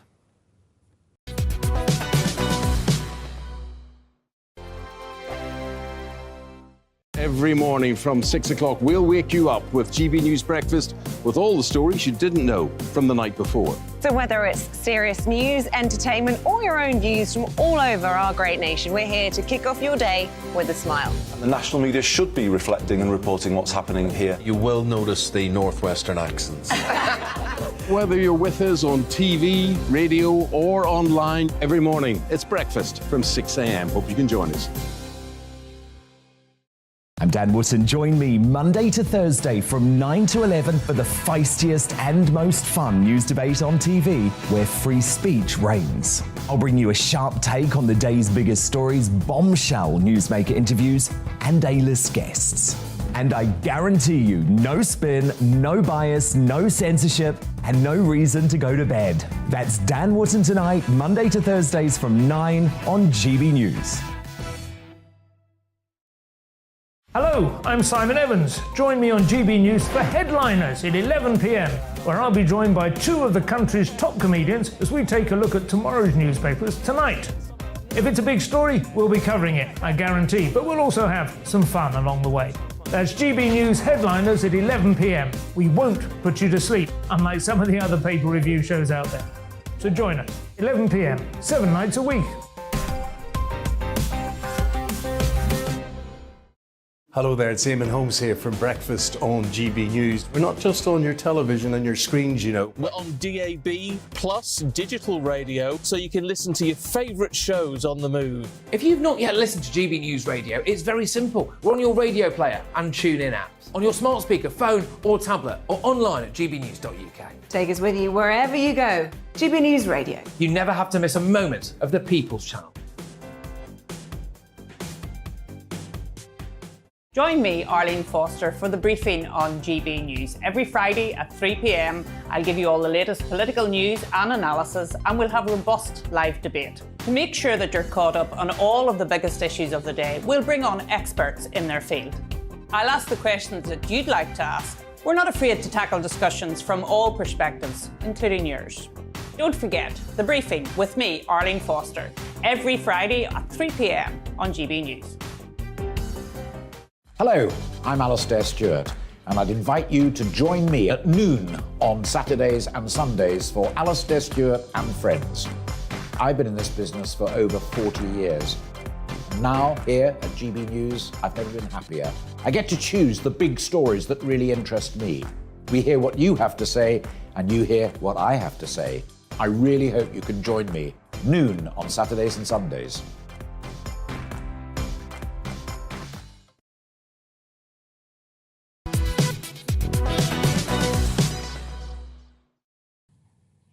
Good morning, it's 11:25 and this is To The Point with me, Tom Harwood, and Anaya Falar and Iman here on GB News. We're live on your television, online and indeed on your radios this morning too.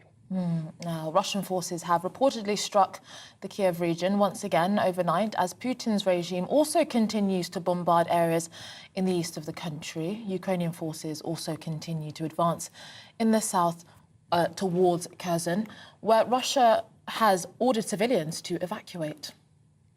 Well, in another development, Vladimir Putin has also overseen annual exercises by Russia's strategic nuclear forces for the first time since the war began. Now, this comes at a time of heightened tensions, with the West over threats by Putin to use such weapons, nuclear weapons, in this war. But how likely is that? And is this just another set of posturing by the Russian president? Well, joining us now is author and columnist Vladislav Davidson to discuss the war in further detail. Thank you for joining us in the studio. Thanks for having me. Well, where do you think we are at when it comes to this war? I mean, we've been discussing earlier this week, we have a new Prime Minister here in the UK, and he has committed to continuing to stand shoulder by shoulder with the Ukrainian people. But this is now becoming a much longer war than what people originally foresaw at the beginning. Yeah, I mean, it was obvious to some of us in the expert community and those of us who spend time in Ukraine covering the war that this could go on for a very, very long time. There were already, even last spring, friends of mine, colleagues of mine who said this could go on for a couple of years. This could go on the timeline of Syria, as opposed to the timeline of the American invasion of Iraq or something like that. This could certainly easily go on till springtime, and I would put my money on springtime at the very latest. So this could go on for, sadly, a very long time. Now, there's a big historical meme about fighting wars in the winter in this part of the world. Of course, it defeated Napoleon, it defeated Hitler, and indeed, it's going to be very tricky to see how either side will make significant gains when it comes to pretty cold, potentially very muddy winter in Ukraine. How will the change in the season affect the dynamic in the war? It's a great question. There obviously is going to be a kind of, not a ceasefire, but there's going to be a moment when the muddy roads don't allow the treads of the tanks and the motorized BMPs and the AVNs and all this to travel. And it's going to become an air war and an artillery war again. So there have been moments when the Ukrainians and the Russians were neither advancing for a month or 2 months or 3 months. They were just bombing each other across the line. So we're going to go back to that for a very long time. So we're in the middle of kind of an arms race, so to speak, till the winter, when you have all sorts of activity which is happening at the same time. You have the Russians trying to put in more conscripts and to reinforce the lines. You have the Ukrainians waiting for more Western support and trying to break with attrition the Russian lines. And you're trying to, from the Russian Kremlin's perspective, to break the West's cohesion diplomatically, politically with gas. The Ukrainians have made incredible advances in the northeast of the country, really, really rapid advances. I suppose when winter hits, that sort of freezes and we get a bit of a stalemate line there, perhaps. Down in Kherson, there is, it looks like an imminent move. Potentially the Ukrainian army will take back this key city. Must they do that before a certain time? Look, yes, they first of all, they're not going to take back the whole city. They're going to take back the city on the right bank of the river, right? The left bank of a river, no one thinks that they're going to be able to go into quickly. The Russian troops on the right side of the bank and on the other side of the city are extraordinarily well fortified. And they spend months and months fortifying their positions there, and the Ukrainians are taking large casualties while throwing guys at their positions in order to take back territory before the winter comes. So the Ukrainians and the Russians are in a classic offensive, defensive attrition position, and the Ukrainians are trying to take territory for political reasons before the winter starts and before all those guys who've been mobilized can be brought up to the front. Even if you reinforce the front with 500,000 or 300,000 Russians, it's just really difficult to kill them, even if they have no skills, even if they have no guns, no ammo, no winter clothes, no rations. They're not going to be much good at fighting, but they can reinforce the gaps in the Russian lines. So the Ukrainians need to get in there as quickly as possible before the winter happens, before the Russians reinforce their lines with all these mobilized young guys and old guys, sadly, and before the Europeans lose their interest in the war because of gas stuff. Yeah, and on that point, just zooming out a little bit, obviously the Ukrainian people are fighting for sovereignty and the integrity of their nation, but they are also dependent very much so on weapons and military support from other countries. And in that sense, is it clear what Western powers are, what they see as the end result for this particular conflict? Is it the same, do you sense, as what the Ukrainians are hoping for? Well, look, the Ukrainians have a maximalist objective now to take back as much territory and impose as much of a cost on the Russians as possible, as quickly as possible, in order to get them out of the country, in order to get a good end of claims, end of negotiations deal. Obviously, there are no negotiations yet, and neither side has an interest right now in negotiations. Neither side has signaled that it's willing to negotiate right now. It's not like one side wants to end this now and the other one does not. Neither Kiev nor Moscow want to negotiate at this point, and they both have good reasons for doing from their own logic standpoint. They have good reasons for not doing it. But there are no negotiations now, and it doesn't look like there are going to be negotiations on the horizon. But horizon means a month or two, and this means back channel. None of us have heard anything about back channel negotiations since maybe March. Nothing serious, right? And by the way, the Ukrainians, at a certain point, were kind of willing to make a deal, but then they found all those dead bodies in Irpin, in Bucha. Now, every time they retake a town, they find on the outskirts of town a mass grave with women, kids, former Ukrainian servicemen. Even if the government wanted to make a deal at this point, I think like 86, 87% of a population, 84% of a population, according to the last polling that I've seen, just wants to keep fighting until the end. There's just a lot of cohesion on the Ukrainian side. It's remarkable as well how this war seems to have pushed a lot of areas that used to be more sympathetic to Russia. Now they feel more Ukrainian as areas. If anything, Putin's whole grand master plan has backfired in that way. Completely stupid. This thing was like very badly fought through. He's an old man.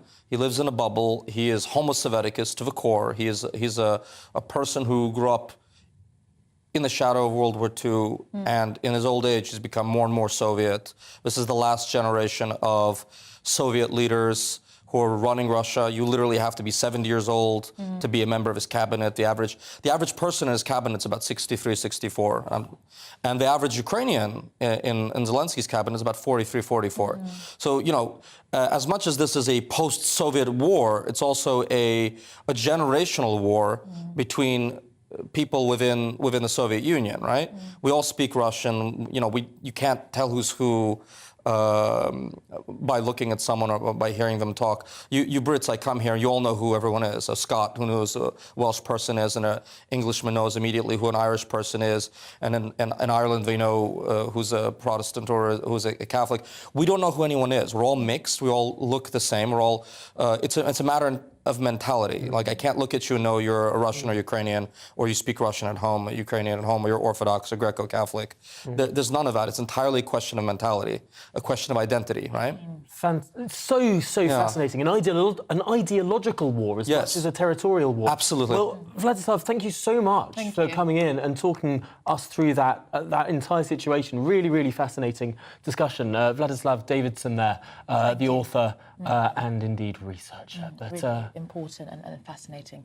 Thank you very After the break, Foreign Secretary James Cleverly has been criticised for telling LGBT football fans they should show respect to Qatar. Should fans boycott the World Cup if they can't guarantee the safety of fans? We'll be discussing that just after the news with Alice.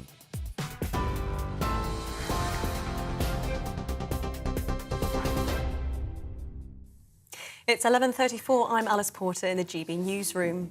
Oil giant Shell has reported another quarter of huge profits. The energy firm made £8.2 billion in the 3 months to September and will increase payouts to shareholders. The earnings are lower than the previous 3 months, but still more than double the same period in 2021. In the first half of this year, they reported record profit amid soaring oil and gas prices. Conservative Party chairman says Rishi Sunak is right to give Home Secretary Suella Braverman a second chance. The Prime Minister is facing backlash over reinstating Suella Braverman to the cabinet role. Ms Braverman left her job in Liz Truss's cabinet after she was reportedly sent an official document from a personal email account. Speaking to GB News, Tory chairman Nadhim Zahawi defended her reappointment, arguing she admitted the mistake. people deserve a second chance, and redemption is a good thing. Suella is a very talented Home Secretary. She's got a massive in-trade to deal with, not least with the small boats issue where people are being exploited, their lives being put in danger. We've seen the numbers rise this year. Crunch talks are taking place in Northern Ireland today in an attempt to avoid another Assembly election. Under the current system, unless a power-sharing executive is formed before midnight tonight, the parties will once again be forced to go to the ballot box. The Northern Ireland Secretary, Chris Heaton-Harris, is in Belfast today to meet with the parties. Ukraine says it's increased its forces in the northern region near Belarus to counter any possible renewed Russian attack across the border. Ukrainian army chiefs say they are anticipating further threats. Belarus is Russia's main ally in the conflict and has allowed Moscow's forces to use its territory as a springboard to attack Ukraine. TV, online and DAB plus radio, this is GB News.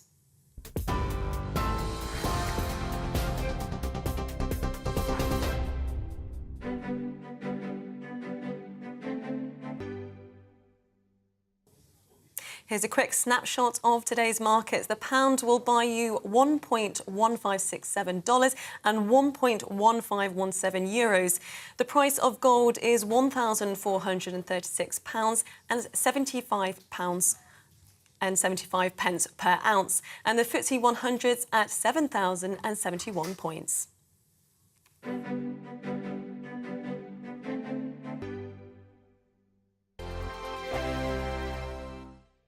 Weekday afternoons on GB News, we've got the whole of the UK covered. From 12 to 3, it's GB News Day with me, Mark Longhurst. And me, Gloria Di Piero. You'll get the very latest on everything that's been going on across our great nation. And from 3 till 6, watch out for GB News Live with me, Patrick Christys. I'm not here to mess around with all the biggest topics and guests. You will always be up to date. GB News Day and GB News Live from 12 p.m. Only on GB News. The People's Channel, Britain's news channel. Hi there, it's Stephen and Anne. At breakfast from 6 a.m, you'll always be caught up with everything you need to know, the latest headlines, opinions and debates. We'll bring you the good news and the bad, but most of all, we're here for you. Remember, send in your views and let us know what you would like us to talk about. That's because we're your news channel. And every morning at 6 a.m, it's breakfast on GB News. Join me, Nana Akua, on Friday, Saturday and Sunday afternoons on GB News. Expect fiery debate and passionate discussion as me and my panel tackle some of the biggest topics hitting the headlines. It's a place for everyone's opinion. No one gets cancelled, but no one gets an easy ride. Oh, she's on it today! Be ready for conversations that are fierce, frank, and of course, fun. Every Friday, Saturday and Sunday afternoon from 4 p.m. on GB News. On Mark Dolan tonight, we have a simple plan, which is to inform, stimulate and entertain in equal measure. It's all about getting your opinions on the national television airwaves. I love my viewer emails, mark@gbnews.uk. So do join me from 9 p.m. to midnight every Friday, Saturday and Sunday for big guests, big opinions and a big presenter. 6'5", don't you know? See you then on GB News.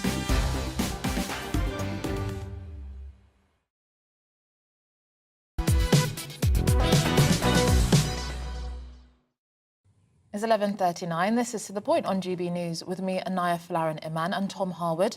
We're live on your TV, online and radio this morning. Now, just some breaking news. UK authorities are currently responding to multiple incidents in the English Channel as people smugglers send inflatables into the water in poor weather conditions.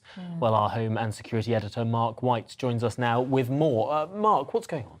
Well, we've had several days of bad weather, so it's been impassable, really, for these small boats to get across the channel. The weather conditions have improved slightly, but it's still pretty treacherous out there. People smugglers have put at least 7 boats into the water, which predictably have got into trouble. So we've got multiple lifeboats, Dover, Ramsgate, Dungeness, all responding to incidents along with several Border Force vessels. One of the most worrying incidents we're getting reports of is the Cobert Light Buoy, which is about 9 miles off the Dover coast or off the Kent coast, reports of someone sitting on top of this light buoy, waving for assistance. The rescue services have responded. They found possessions belonging to someone on top of that buoy. No sign of the person that was on top of the buoy. So fears that that person may have been swept into the water. There's at least 7 small boats that have been pushed into the water so far this morning, about 250 to 300 migrants that have been picked up and are being taken to the Kent coast. Really, really extraordinary, especially for this time of year.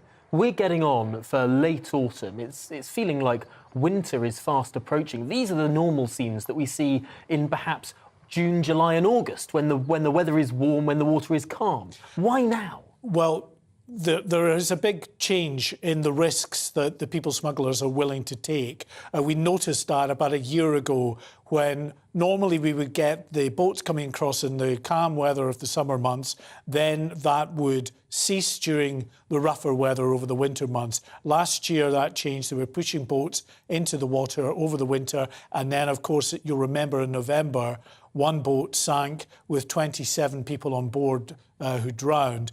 Well, again, this winter, they're pushing the boats into the channel in poor weather conditions, and there are reports that we've had in recent months of single fatalities, people that have gone missing and drowned. The true number we'll probably never know, but authorities are really, really concerned that people smugglers just don't give a hoot. They just want to make the money. If people are willing to take the risk and cross the channel, then they'll push these boats out into the water. I mean, for many people, the conversation around the small boats is often one that is a political football, but this has really illuminated that this very much is a matter of life and death. It is. I mean, people are rightly concerned that our borders have been flouted and that criminal gangs are pushing people into the water to come across. Now, remember, these people are actually seeking out these criminal gangs to come across in the first place. But at the end of the day, the maritime authorities have a duty of care. They have to respond to incidents where people are getting into difficulties in the water. That's what we're seeing today. Multiple ongoing incidents at the moment, and some very real concerns out there that it may only be a matter of time before we see another large-scale tragedy like we did last November. Wow, harrowing thoughts there. Mark White, thank you so much for bringing us the very latest news there. We'll, of course, keep across it throughout the day as these developments change. Now, just going to some of your views on some of the subjects that we've been talking about today, the conversation about the potential of the triple lock being removed is definitely getting a lot of people's opinions out. So always does. Indeed, what Jenny said, there is no generational divide. If the pensioners of today had not paid taxes throughout their working time, then the services the people relied on then would not have been there. That includes hospitals, schools, police, and also the pensions and benefits of the recipients at the time. I think that is a fair point. However, a lot of young people don't feel that they can even really contribute to society to be able to invest into the economy to pay for the next generation. And of course, young people today are paying pensions twice over because unlike previous generations, everyone in work is mandated by law to put money into their own private pension, as well as their taxes paying for the pensions of people who went beforehand as well. I don't think I'm going to get a state pension when I'm old. I don't think many people our age think we're going to get state pensions when we're old. But I think this is one of the problems with having a baby boom that is not sustained. You then have different sizes of generations and one has to pay for the other. It becomes a real political issue. And you know, it is interesting that fertility policy and family policy aren't necessarily as high as they probably should be on the political agenda. Absolutely agree with that. Well, let's move on to something else on the political agenda today, because the Foreign Secretary James Cleverly has been criticised for telling LGBT football fans they should show respect to Qatar. He rebuked suggestions by Labour leader Sir Keir Starmer, who said he would not attend the tournament because of human rights concerns. Activist Peter Tatchell was arrested in Qatar for staging the first LGBT protest in a Gulf state ahead of the World Cup. So should we boycott the World Cup? Joining us now to discuss this is sports broadcaster and writer Aidan McGee. First question, I mean, maybe a bit contrarian. Some people would say, well, actually, people go to Qatar, to watch sports. It's not necessarily a place for political activism on various issues that we consider important. It's there solely for the reason of watching the World Cup. Yeah, exactly. It's a bit late to start thinking about boycotts. The fans were never happy about it being there anyway. Football's had 12 years to pull away from this. I went to the Qatar Local Organising Committee in person in 2010. They told me, we're not going to get this World Cup. We just want to familiarise ourselves with the process. 5 months later, Tom, they get it. It was just incredible.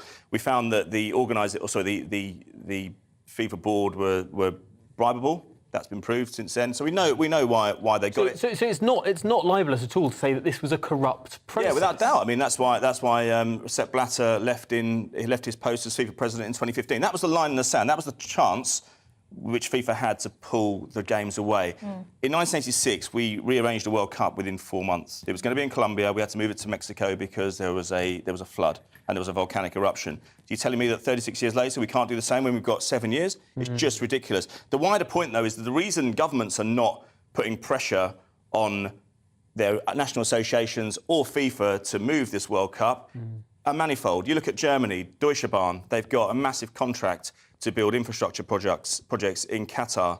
You look at the UK, Qatar owns 20% of Sainsbury's, owns 6% of Barclays. And it is the second largest exporter of natural gas to the United Kingdom as well, which probably now more than ever politicians are thinking about. Yeah, exactly. And also our trade levels are rising. At the moment, in 2020, I think it was 3.5 billion. So it'll increase from there because that was obviously the year of the pandemic. Barcelona are sponsored in Spain by Qatar. PSG are owned in Paris by Qatar, which is why Nicolas Sarkozy never led any kind of pressure to take Qatar, the World Cup, away from Qatar. If you look at, Harrods, the Shard, Canary Wharf, Chelsea Barracks, owned by Qatar. So that's why their tentacles are absolutely everywhere. And that's yet, that's the politics behind it. And yet, looking at the words of James Cleverly, is everyone being too... yes, clearly I think a lot of people would agree these games should not be being held in Qatar. Perhaps that ship has now sailed, as you were saying. It's a bit late for that, yeah. But the Foreign Secretary has a duty of care to protect Brits abroad. Is it really that wrong, therefore, that he should say, these are the rules in Qatar, I wish they weren't the rules in Qatar, but they are the rules in Qatar, follow them, otherwise you'll get in trouble? Yeah, and look, the wording was slightly unfortunate. Possibly there was an extrapolation on the front of the papers as well, and in fact online and elsewhere. But I think he's just guarding against what could happen. Now, let's be clear, the distinction between the culture and human rights is clear. It shouldn't be one and the same thing.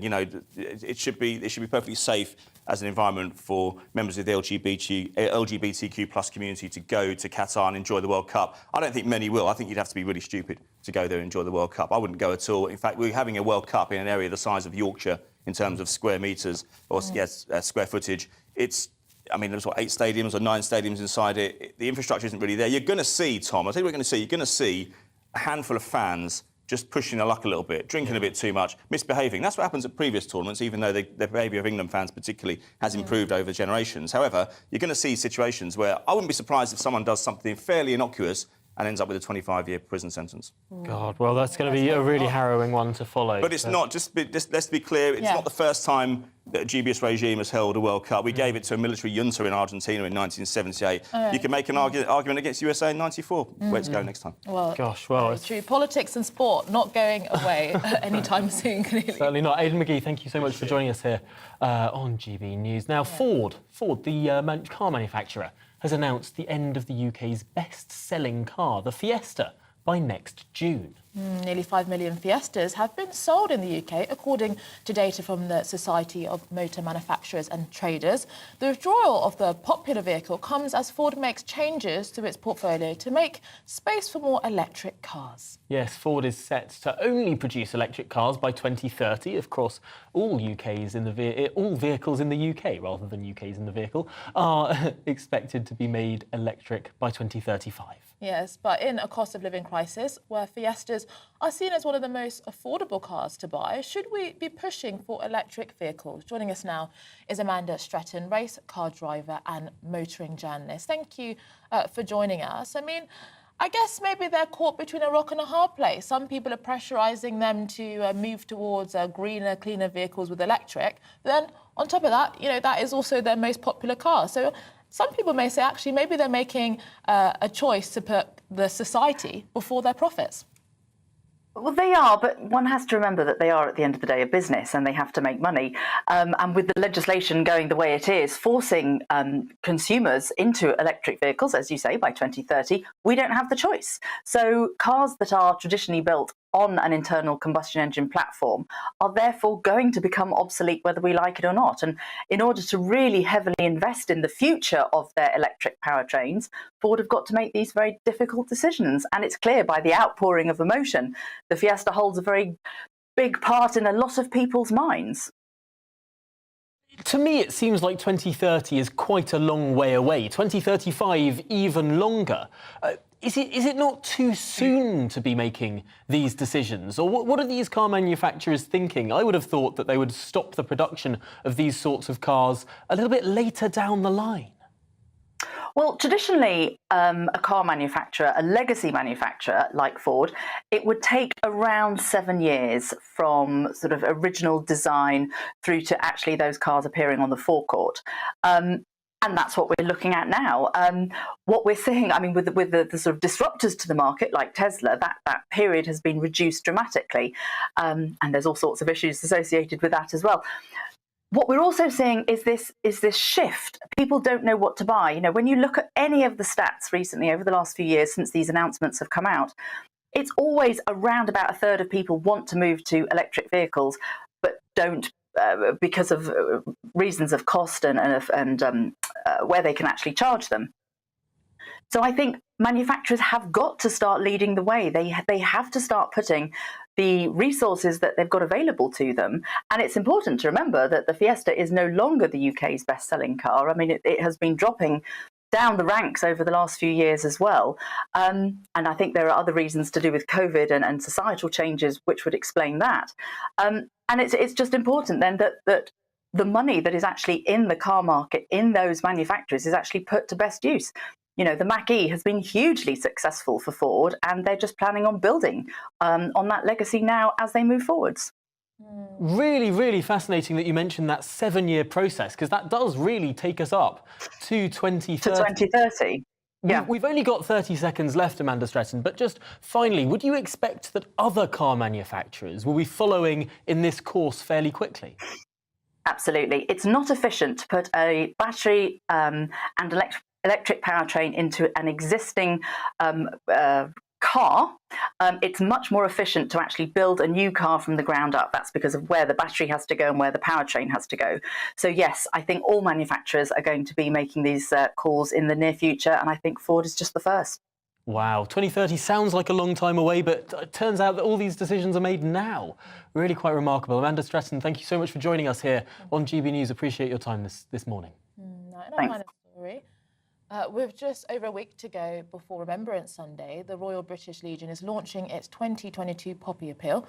The campaign has raised hundreds of millions of pounds for serving and former members of the armed forces and their families since the end of the First World War. Well, fields of remembrance are now open to the public up and down the country, so members of the public can pay their own respects. Our South West of England reporter Jeff Moody is in Swindon at one of those fields and joins us now. Jeff, what's going on where you are? Well, Tom, there are 6 of these fields of remembrance up and down the country, and the idea is that you can come here and purchase a wooden tribute and dedicate that tribute to somebody that fell in either of the 2 world wars or any of the other conflicts that have occurred and are still going on. We have a live statement from the leader of the Democratic Unionist Party. We'll come back to you, Jeff, in a moment, but here, the DUP leader, Jeffrey Donaldson.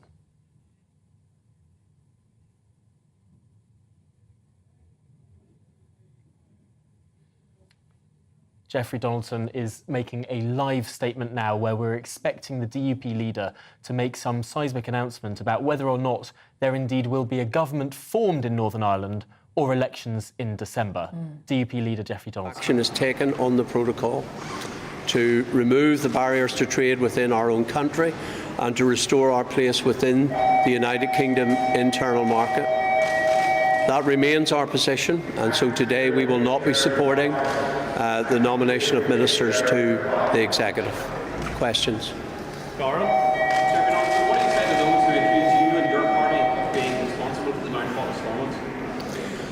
I say to all the people of Northern Ireland that we want a Stormont that is based on firm foundations. To do that, we need to remove the rubble of the protocol that has undermined our economy, that has inhibited our ability to trade within our own country, that has changed our constitutional status without our consent. A protocol that every day is harming businesses and driving up the cost of living for every single person in Northern Ireland. I will not rest until this matter is resolved, and the sooner that happens, the better. We are not responsible for calling the election. That is a matter for the government. We are here ready to work towards a solution on the protocol, and we ask simply that people respect the mandate we have been given, just as they ask us to respect their mandate. Jordan?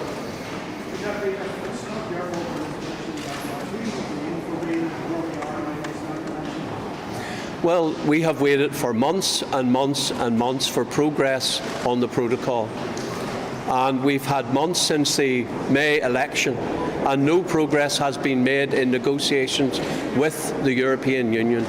So rather than apportion blame, I am simply saying to our own government and to the European Union, it's time to redouble their efforts to get a negotiated solution, and if that is not possible, then the UK government should bring forward the legislation to restore Northern Ireland's place within the United Kingdom internal market. Sir Jeffrey, this election will probably be divisive. How much more difficult will it make it to reach the kind of accommodations that will be required to restore power sharing? There is no doubt that having an election at this time won't change anything in terms of the issues and the challenges that we face in Northern Ireland. Therefore, I would rather focus my effort and energy on getting a solution that works for everyone in Northern Ireland. That's what we need. Not a single unionist elected to this place supports the protocol. We cannot sustain power sharing without a cross-community consensus. That consensus does not exist. And instead of tearing lumps out of each other in an election campaign, we'd be far better rebuilding the consensus here that will deliver a government for Northern Ireland, a stable government. Freya?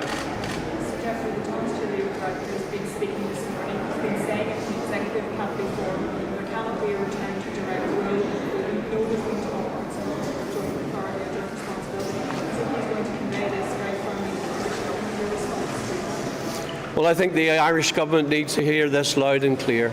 Unionists will never accept joint authority. If joint authority is imposed upon us, the Good Friday Agreement is dishonoured completely and is not therefore a basis for us moving forward. If the Irish government thinks that by threatening me or my party with joint authority, that will help us to get to a solution quickly, that it will move us forward on the basis of mutual respect and understanding, then I'm afraid the Irish government is deluded. Unionists will not accept joint authority. Joint authority would be an abandonment of the Good Friday Agreement, and if that's what the Irish government want to do, then let them be honest and say it. Okay. Do you feel as if you're having the backing of the British government, or do you think you're let down by them? I have the backing of the people of Northern Ireland who voted for the DUP and gave us the mandate that we have to take the position that we hold. That's the backing that matters to me. And if we need to, we will go back to the people and we will seek to refresh and renew our mandate.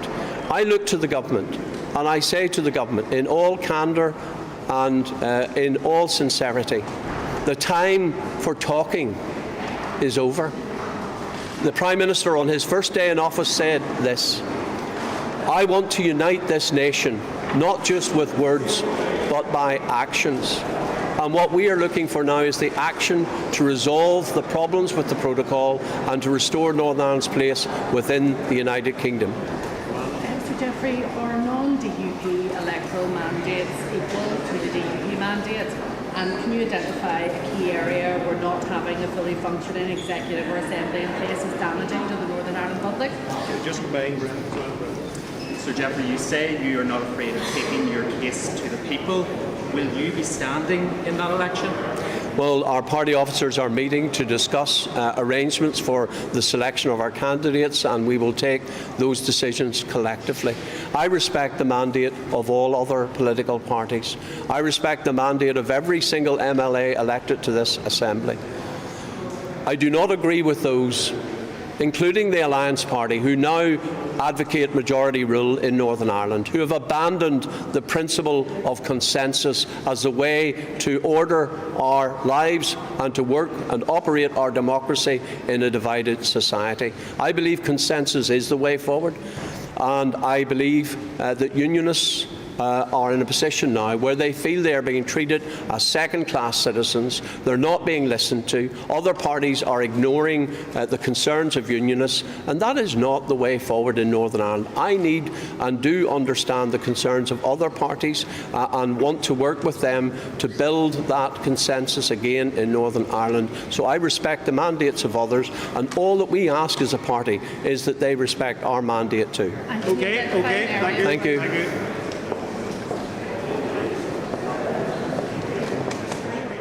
So let's just explain what we've been seeing. This was an attempt for Stormont to get back to power sharing, and the Speaker was due to resume that at 12 o'clock. But as we've just seen, the DUP with Sir Geoffrey Donaldson indicating that they will not accept that process. The threat, if that is the correct word, of an election hanging over them if they had not re-established Stormont as the power-sharing executive. Sir Geoffrey Donaldson saying that there will not be any further development as a result of an election. We don't need fresh elections. He said we need consensus. That is the way forward, and for unionists to stop being treated as second-class citizens. Tom is still with us here in the studio to analyse what we've just seen, which is, well, the failure of the latest attempt to get Stormont back up and running. And it's the Northern Ireland Protocol, as we heard from St Geoffrey, that really is the barrier to this. Absolutely. Abject failure for, frankly, unionists and nationalists to work together. That's how the political situation in Northern Ireland runs. You need a coalition in order to govern, but frankly, the unionist community has lost faith in the entire process for as long as the protocol is still being implemented in the way it is being implemented. So unless there are changes to the protocol, the unionists won't join the government, and if the unionists won't join the government, there is no government, and there have to be fresh elections. And just to explain to people why we've had this sort of high noon, if you like. This is the Northern Ireland Secretary, Chris Heaton Harris, who said basically, if you can't come to a decision by midnight tonight, new elections. Yes. And we remember that the last ones were only in May. They were. And actually the DUP lost ground at that time to Sinn Féin. The DUP lost 3 seats, and that was very, very crucial because it took them for the first time ever behind Sinn Féin in the Northern Ireland Assembly. Sinn Féin, the nationalists, became the largest party. It must be said they stayed still on the number of seats, but because the DUP dipped in terms of their number of seats and the Cross-Community Alliance Party really had a good showing as well in May, it meant that for the first time the nominal First Minister was someone from Sinn Féin, which is an extraordinary development. Now, there isn't much to suggest that things would change all that much in fresh elections. These elections are likely now to be held in December, but looking at the way that the polls are, it's unlikely that the numbers in Stormont will change all that much. Perhaps a thought of unionists in Northern Ireland right now is that this is necessary to focus the minds of the European Union to reach a negotiated settlement on the protocol. Yeah, and of course we've had this hiatus in all sorts of policy areas with the government in Westminster. Will this focus their minds, where obviously Chris Heaton Harris was trying to get Belfast and Dublin and the European Union to move forward, but maybe it's Westminster now that has to sort of put the impetus in. Well, it's notable that last night the Prime Minister was on the phone to both the Irish Taoiseach and the European Union Commission President as well. No doubt this was something that was on their minds during that conversation, and we mustn't forget that one of the legacies of Liz Truss, the Northern Ireland Protocol Bill, which passed the Commons, is currently going through the Lords. This bill would allow the British government the unilateral ability under British law to disapply parts of that protocol without without the Which is what agreement Jeffrey of the European Donaldson Union. wants. Which He's is just been exactly talking what about Jeffrey it, yeah. Donaldson wants. But the problem is the Conservatives don't have a majority in the House of Lords. In order to get it through the House of Lords, they need the agreement of a lot of people who don't much like the Tories and don't much like Brexit. Yeah, and let's just reflect on what this means for the people of Northern Ireland. I mean, we're being told that there's a 700 million hole in their budgets to be able just to administer day-to-day government in Northern Ireland. Yes, and crucially, without an executive, without that local decision-making, and frankly, without the funding that therefore follows, all of the problems that are affecting Northern Ireland just as much as they're affecting every other corner of this United Kingdom, whether it's energy bills, whether it's food price inflation, whether it's anything else, these are all a mess that do need that sort of executive to function in order to try and address. Now, one of the suggestions is if an executive can't get up and running, what happens then? Is there direct rule? Yeah. Is there some sort of co-rule from Dublin and London? This might anger those communities even more. And again, we just heard from Jeffrey Donaldson that they would not accept, as he said, any kind of shared agreement with Dublin. We need consensus. Sinn Féin, however, obviously can point to the May election results and say, look, there